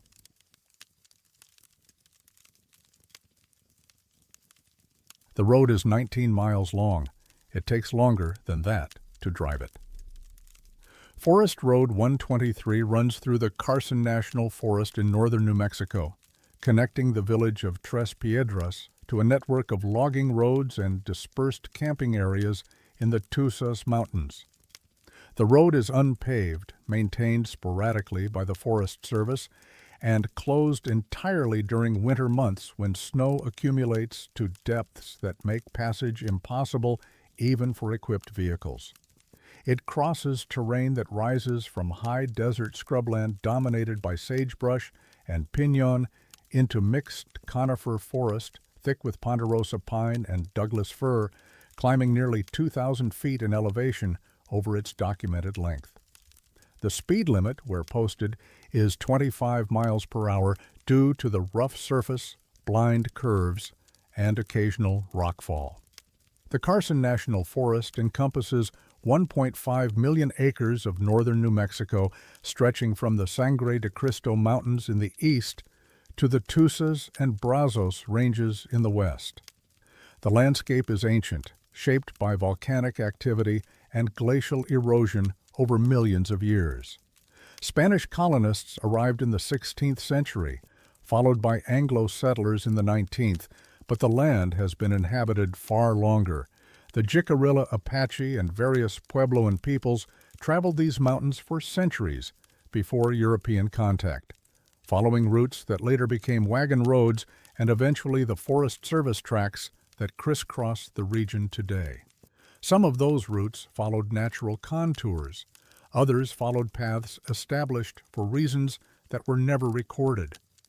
Forest Road 123 was established in 1936 as a logging access route constructed by Civilian Conservation Corps crews using hand tools and dynamite to cut through the rocky terrain. It has been formally surveyed 3 times since then, in 1954, 1978, and 2001.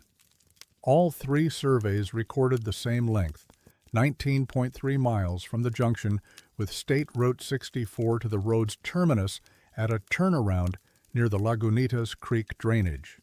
The distance is marked by mileposts installed during the 1978 survey, numbered 1 through 19, positioned at precisely measured intervals.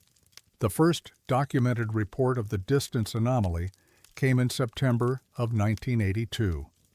A Forest Service employee named Raymond Trujillo was conducting a routine road assessment, driving from the State Route junction to the terminus and recording conditions for a maintenance report. Trujillo had driven the road many times over his 12 years with the service and expected the trip to take approximately 50 minutes at standard assessment speed. He departed at 9:14 in the morning, according to his log, and noted his odometer reading before leaving. He arrived at the terminus at 10:41, 87 minutes later. His odometer showed 23.8 miles traveled, 4.5 miles more than the road's documented length. Trujillo assumed an equipment malfunction. He was a practical man, not inclined to speculation. He reported the discrepancy in his assessment, noting that he had not stopped during the drive, had maintained a consistent speed of approximately 25 miles per hour, and had observed nothing unusual about the road surface or surroundings. The extra mileage, he wrote, could not be accounted for by any detour or navigational error he was aware of. The road had no turnoffs he could have taken by accident. The report was filed without follow-up. Similar reports accumulated over the following years, each noted and none investigated. A hunting party from Albuquerque drove the road in October of 1989 and reported arriving at their campsite nearly an hour later than expected, despite having budgeted adequate time based on the documented distance. Their vehicle's trip computer showed 26 miles traveled. The group, 3 experienced outdoorsmen who had planned the trip carefully, described the additional distance as having occurred somewhere in the middle of the road, though none could identify precisely where the extra miles had accumulated. The milepost seemed correctly spaced. The terrain seemed consistent, but the numbers did not add up. A geological survey team working in the Carson Forest in 1994 reported similar findings. The team leader, Dr. Marguerite Sandoval from New Mexico Tech, noted in her field report that travel times along Forest Road 123 consistently exceeded expectations by 30 to 40%, regardless of vehicle speed, time of day, or driving conditions. Her team's GPS units, which should have tracked their position continuously throughout the drive, showed gaps in coverage during certain sections of the road, periods of several minutes where no position data was recorded, as if the satellites had simply lost sight of them. The instrument stopped logging, Sandoval wrote. When they resumed, we had traveled farther than the elapsed time would suggest at any reasonable speed. I have no mechanical explanation for this. The equipment functioned normally before and after those sections. A retired school teacher from Santa Fe named Harold Bergstrom drove Forest Road 123 in August of 2003 as part of a personal project documenting remote roads in northern New Mexico. Bergstrom was methodical by nature, and he had equipped his vehicle with multiple measuring devices, a mechanical odometer, an electronic trip computer, and a handheld GPS unit, specifically because he had heard rumors about the road's unusual characteristics and wanted to document them objectively. All three devices disagreed with the posted distance, Bergstrom said in correspondence with a researcher in 2011. The mechanical odometer showed 24.2 miles. The trip computer showed 23.9. The GPS showed 21.7, but it had lost signal for approximately 12 minutes during the drive. I know because I was watching it. The milepost markers I passed were correctly numbered and correctly spaced for the first 11 miles.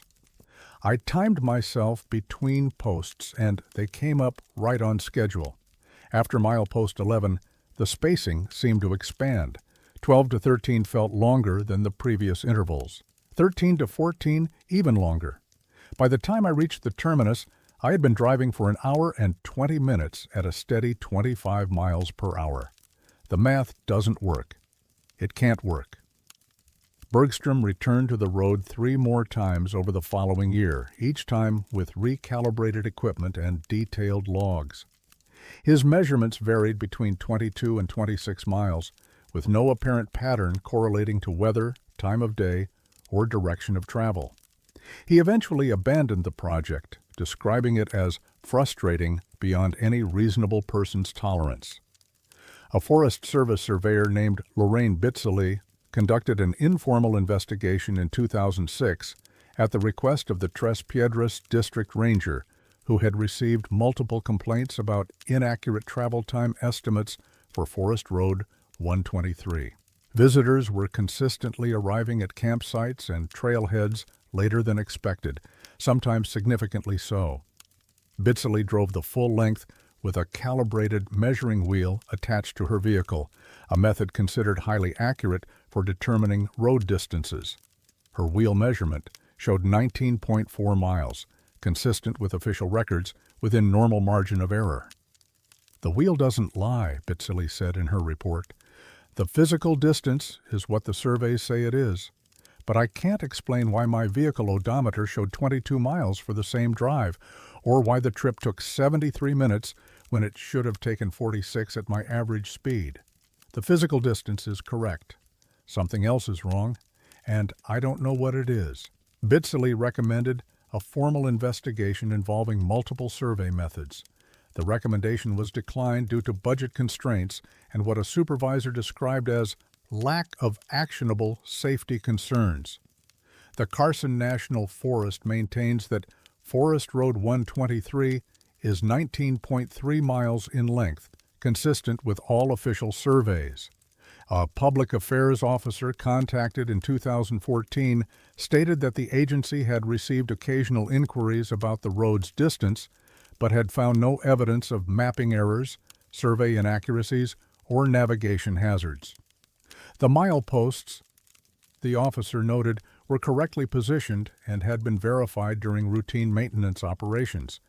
Attempts to reconcile the discrepancy through satellite imagery have been inconclusive and, to some researchers, troubling.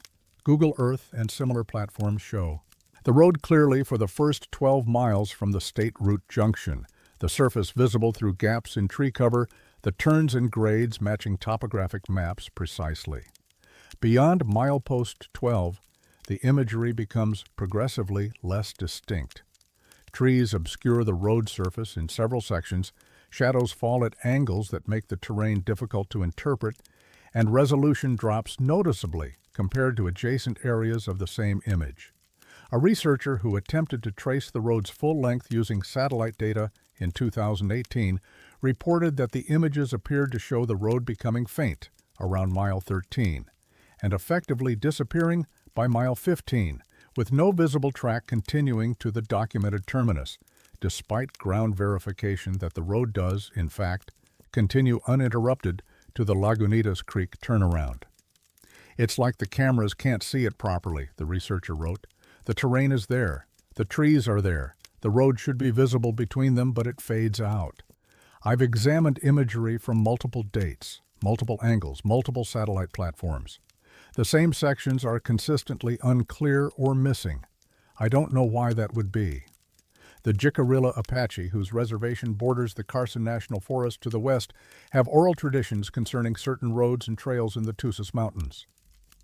An elder who spoke anonymously to a journalist in 2009 described places where the land stretches to accommodate those who travel with the wrong intentions or at the wrong times.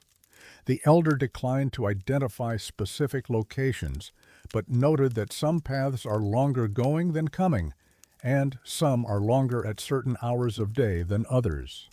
"The mountains measure distance their own way," the elder said. "The roads the government built follow the old paths.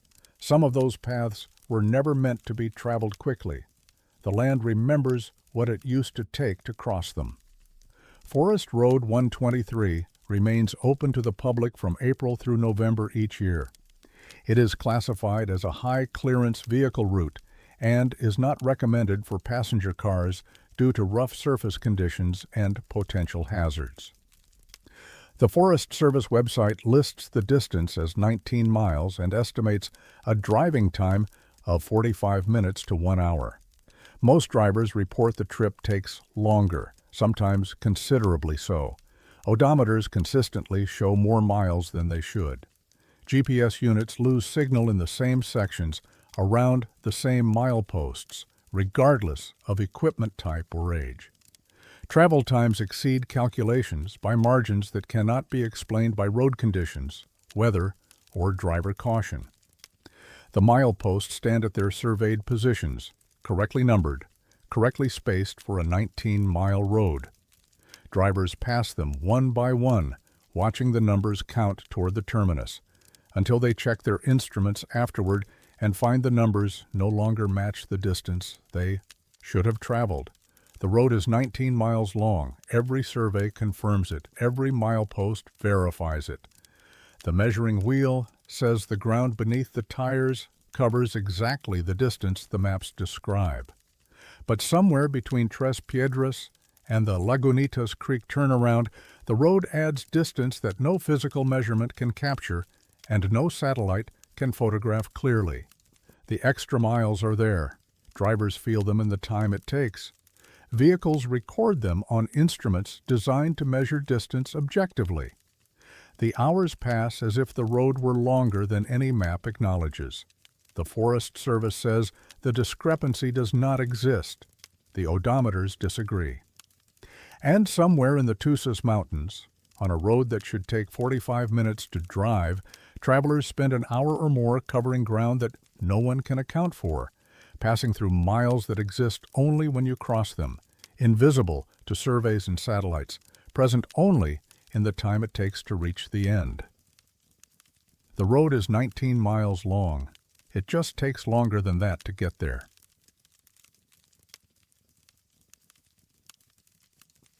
The claim has been active for 133 years. No one knows who's been paying for it. The Superstition Mountains rise abruptly from the Sonoran Desert floor approximately 40 miles east of Phoenix, Arizona. The range is compact but severe.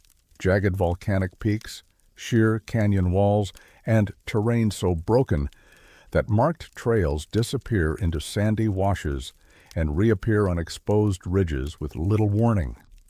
The highest point, Superstition Mountain itself, reaches 6,265 feet above sea level, but the elevation belies the difficulty of the landscape. Summer temperatures routinely exceed 110 degrees Fahrenheit in the lower canyons. Water sources are seasonal and unreliable, often contaminated when they exist at all. The vegetation, saguaro, cholla, barrel cactus, ocotillo, offers no shade and considerable hazard to anyone who moves through it carelessly. The mountains are famous primarily for the legend of the Lost Dutchman's Mine, a supposed gold deposit that has drawn treasure hunters and curiosity seekers for more than a century. Most of these seekers find nothing but sunburn and dehydration. Some never return at all. The Maricopa County Sheriff's Office estimates that between 1 and 3 people die in the Superstitions each year, typically from heat exposure falls, or the simple failure to understand how quickly the desert can kill someone who underestimates it. Search and rescue operations are complicated by the terrain's inaccessibility and the tendency of those who enter unprepared to wander far from any path before their bodies give out. Less famous than the Lost Dutchman legend, but considerably better documented, is the history of legitimate mining claims filed during the Arizona territorial period. Hundreds of prospectors worked the Superstitions between the 1870s and the early 1900s, filing claims with the Territorial Land Office and later with the Bureau of Land Management as the federal bureaucracy evolved. Most of these claims lapsed when their holders died, moved on, or simply stopped paying the annual maintenance fees required to keep them active under mining law. One claim did not lapse. It has been continuously active since October of 1891. The claim was originally filed by a man named Elias Varga, a Hungarian immigrant who arrived in Arizona Territory in 1888 following a circuitous route from New York through Colorado mining camps. Records from that period are incomplete. Fire destroyed much of the territorial archive in 1912. But surviving census data and fragmentary land office documents indicate that Varga worked various mining operations in the Globe Miami district before striking out on his own into the Superstitions in the spring of 1891. He filed his claim that October, registering a 20-acre parcel in a remote canyon approximately 7 miles northeast of what is now the Peralta Trailhead. Varga was last seen in the town of Mesa in December of 1891, purchasing supplies for what he described as a winter stay at his claim. He told the shopkeeper, a man named Theodore Winslow, whose account was preserved in a local history compilation, that he had found something promising in the canyon and intended to work through the cooler months when the heat would not kill him. He loaded his supplies onto a mule and headed east into the desert. He never returned. No search was conducted. Solitary prospectors disappeared regularly in that era, and the territorial government had neither the resources nor the particular inclination to investigate every absence. Men vanished. The desert took them. It was simply how things were. The claim should have lapsed within a few years without payment. It did not. Bureau of Land Management records show that annual maintenance fees for the Varga claim have been paid continuously since 1891, 133 consecutive years as of 2024. For the first several decades, payments were made in cash or money order delivered to the Territorial Land Office and later to the BLM's Phoenix Field Office. The payment method was not unusual for the time. What was unusual was that the payments continued arriving after Varga's disappearance year after year, without any indication of who was sending them.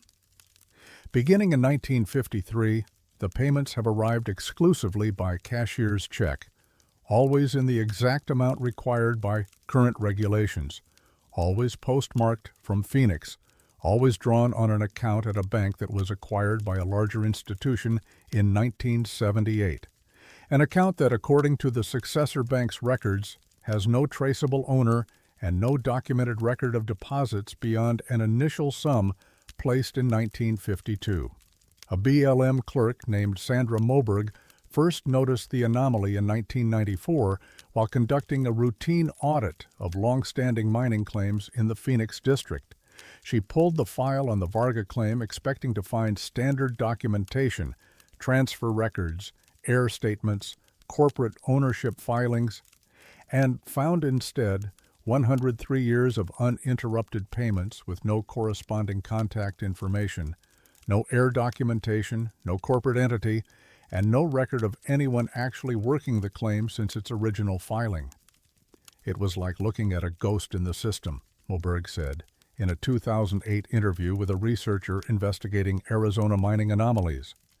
Every other claim this old either lapsed decades ago or was transferred to heirs or was acquired by a company with documented ownership.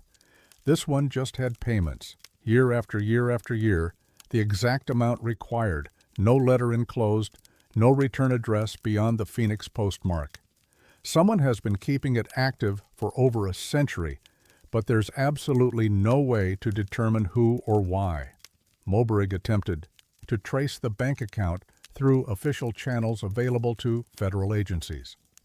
The successor bank, a regional institution that had itself been acquired twice since 1978, reported that the account had been opened in 1952 by a trust with no named beneficiaries. The trust documents, if they ever existed in complete form, had been lost during one of the acquisitions. The account held a balance sufficient to cover approximately 150 years of claim fees at current rates. Whoever established it had planned for the very long term. A historian named Dr. Constance Redfern, specializing in Arizona mining history at Arizona State University, examined the Varga claim file in 2003 as part of a broader research project on territorial-era prospectors. Her findings raised more questions than they answered. Elias Varga disappears completely from the historical record in December of 1891. Redfern said, "There's no death certificate, no probate filing, no correspondence with family in Hungary or elsewhere that might indicate what happened to him. There's no family in the territory who would have had reason or means to maintain his claim. The payments begin immediately after his disappearance and continue without interruption through 2 world wars, the Great Depression, multiple fundamental changes in mining law, and the complete transformation of the American banking system. Whoever is responsible has been at this for over a century. That requires either an institution with extraordinary continuity and very unusual priorities, or something I genuinely cannot explain." Redfern attempted to visit the claim site in 2004. She hiked into the superstitions with a guide familiar with the terrain, a retired search and rescue volunteer named Hector Quintanilla, who had worked recoveries in the area for more than 20 years. They located the claim boundary markers, original iron posts that had been replaced at some point with newer markers bearing BLM identification numbers, but found no evidence of any mining activity. The canyon was empty. No tailings piles from excavation, no prospect holes or test shafts, no foundations or debris from structures, nothing to indicate anyone had ever worked the ground. Quintanilla reported feeling uneasy at the site, though he struggled to articulate the source of his discomfort. "I've been in every canyon in these mountains," he said in a 2012 interview. "I've recovered bodies in worse condition than you want to imagine.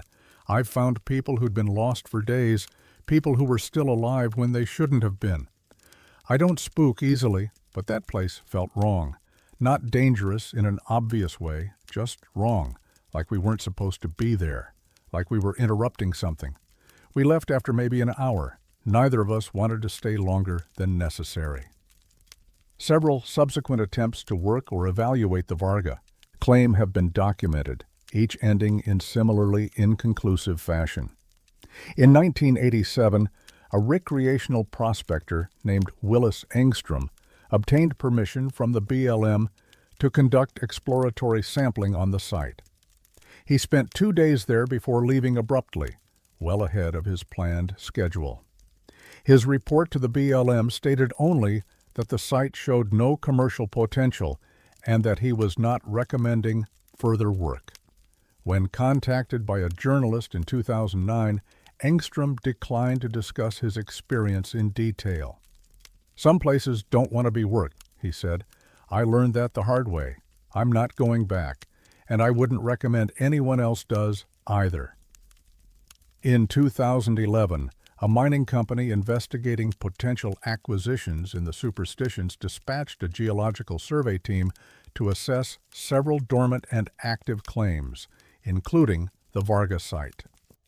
The team, consisting of 3 geologists and 2 support staff, spent approximately 4 hours on the claim before radio contact with their base was lost.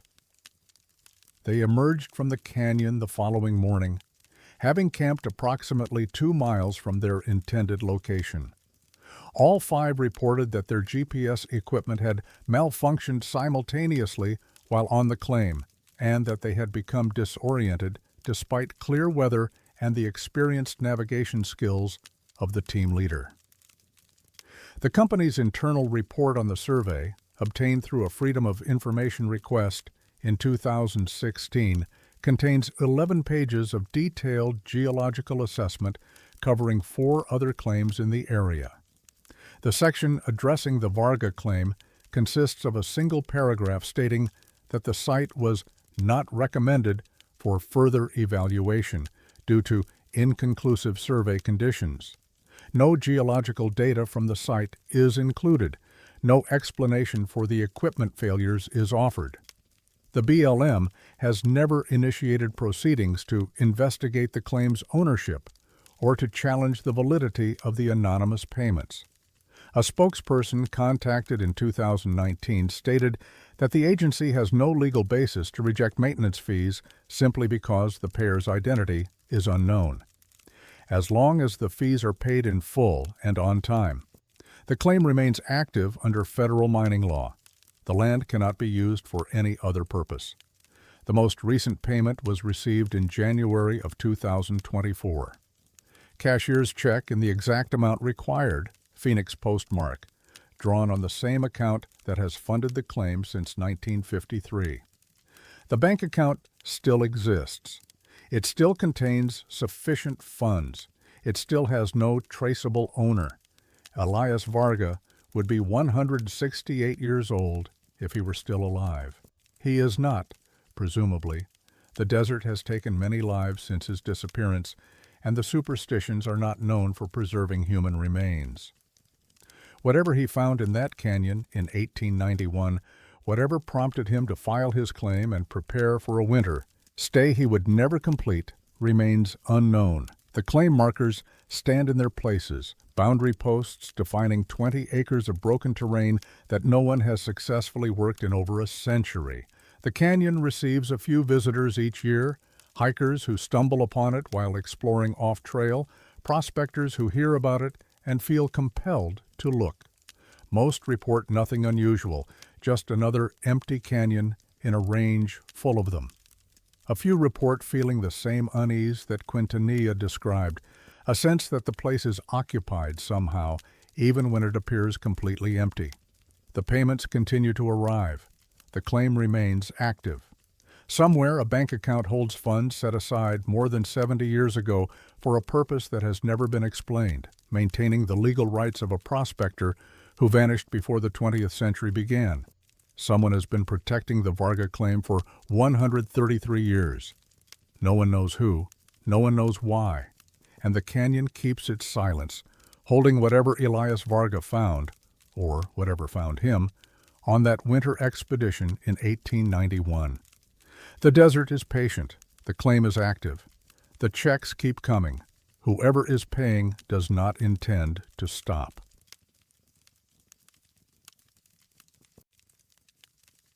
The photographs showed her getting older. She had only been gone for an afternoon.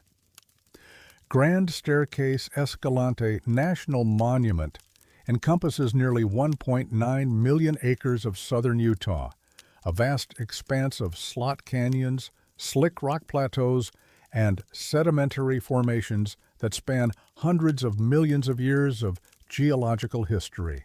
The monument was designated in 1996 and remains one of the most remote and least visited units in the national park system. There are no paved roads through its interior. Services are virtually non-existent. The nearest hospitals are hours away by vehicle, assuming a vehicle can reach you at all. The terrain is characterized by its deceptive scale.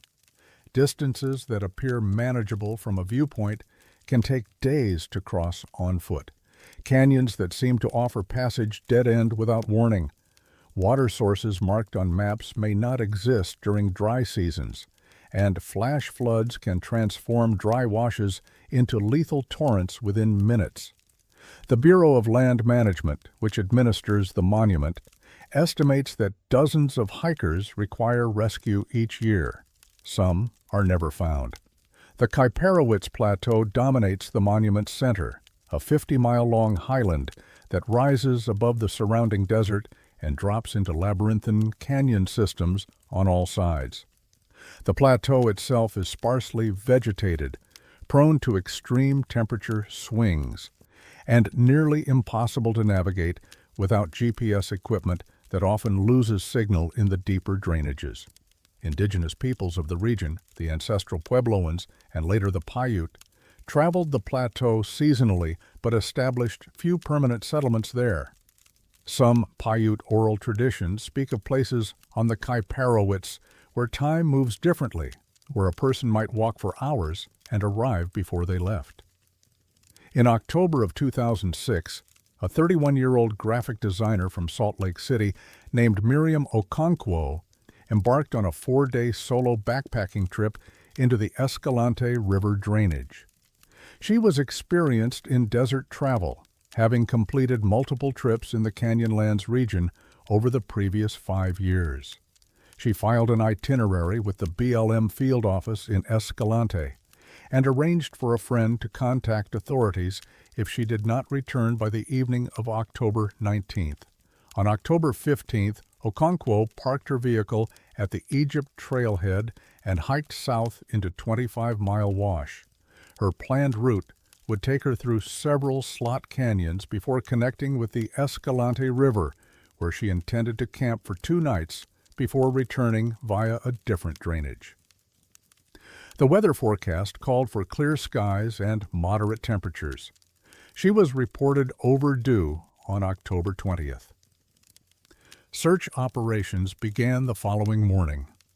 Rescue teams found Okonkwo on October 26th, 11 days after her departure, sitting on a rock outcropping approximately 3 miles from her vehicle. She was dehydrated but otherwise in unexpectedly good condition for someone who had been in the desert for nearly 2 weeks. She had no memory of the preceding 11 days. Her last clear recollection was of entering a narrow slot canyon on what she believed was the afternoon of October 15th, the first day of her trip. Her camera, a digital model she had brought to document the trip, contained 73 photographs. The first 14 images showed standard hiking documentation: the trailhead, the wash, the entrance to the slot canyon. The timestamps indicated they were taken on October 15th between 11 in the morning and 2 in the afternoon. Nothing unusual. Beginning with image 15, the photographs became difficult to explain.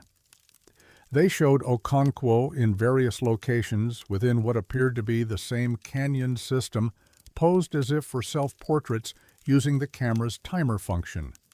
The backgrounds were consistent with the Escalante drainage. The lighting varied from midday to golden hour to overcast conditions. The timestamps spanned October 16th through October 24th, 9 days that Okonkwo had no memory of experiencing. What disturbed the search team and later the investigators who examined the photographs was Okonkwo's appearance in the images. In the early photographs from October 16th, she looked as she had when she departed, healthy, alert, 31 years old. By October 20th, she appeared visibly older. Her hair showed streaks of gray that had not been present before. Lines had appeared around her eyes and mouth.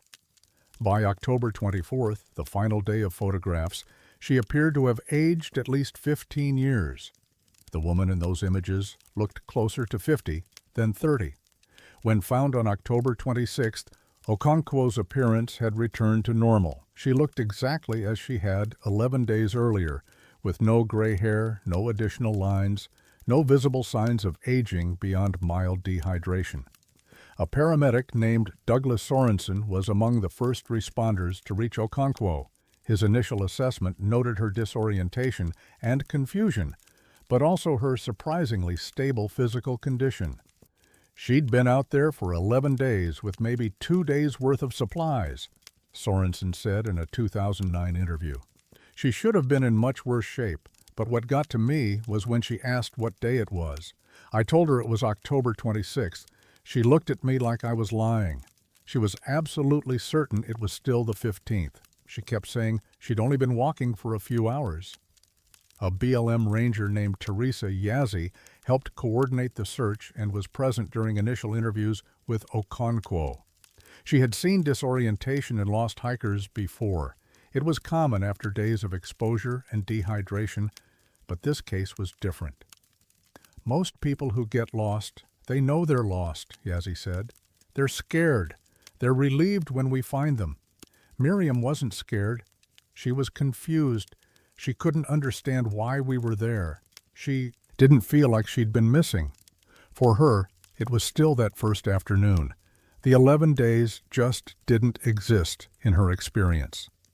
A forensic photography analyst named Dr. Anton Reinhold examined the camera and images at the request of the Kane County Sheriff's Office, which briefly opened an investigation into the incident.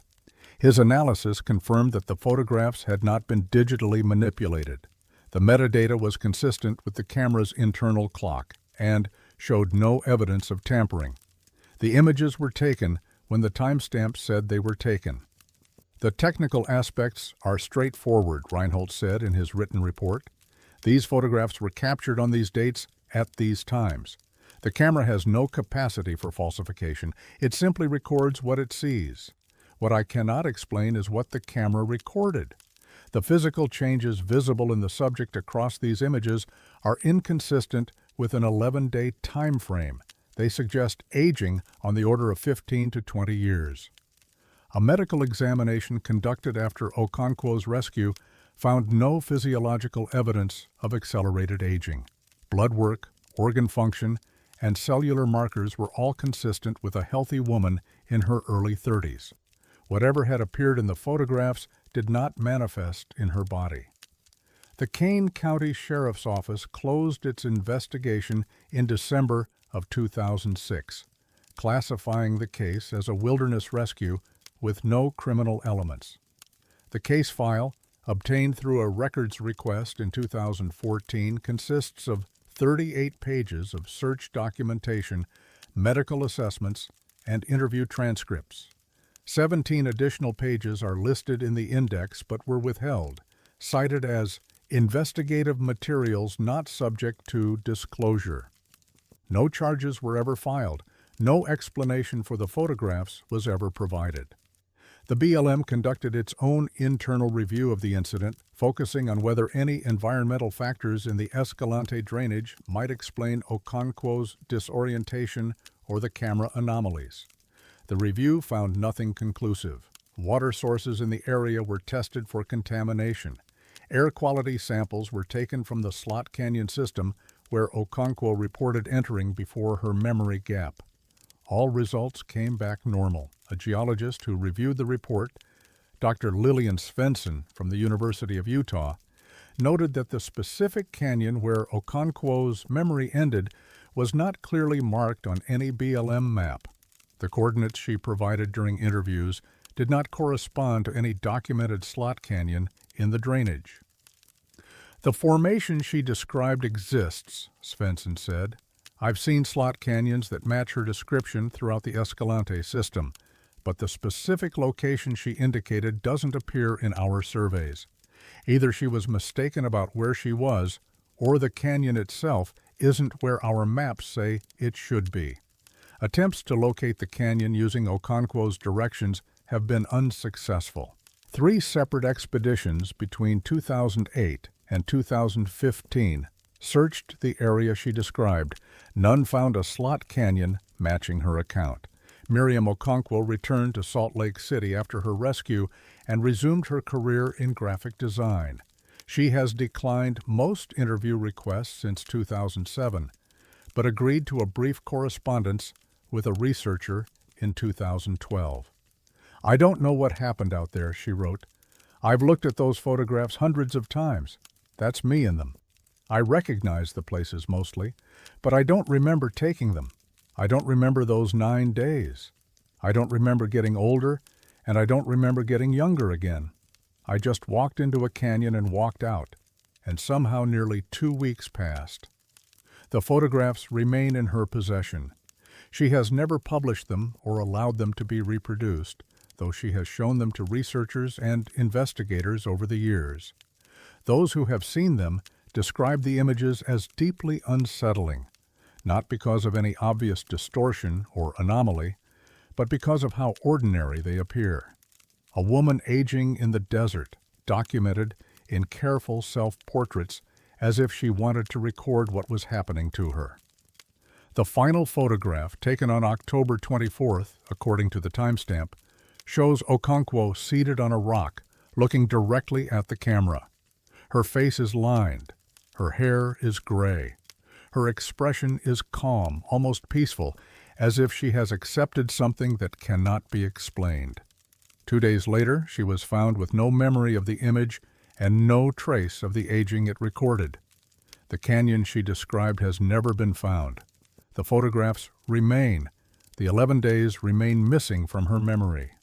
And somewhere in the Escalante drainage, in a slot canyon that appears on no map, time may move differently than it does anywhere else, faster or slower, or in directions that have no name. Miriam Okonkwo walked in as a woman of 31. Something recorded her becoming 50.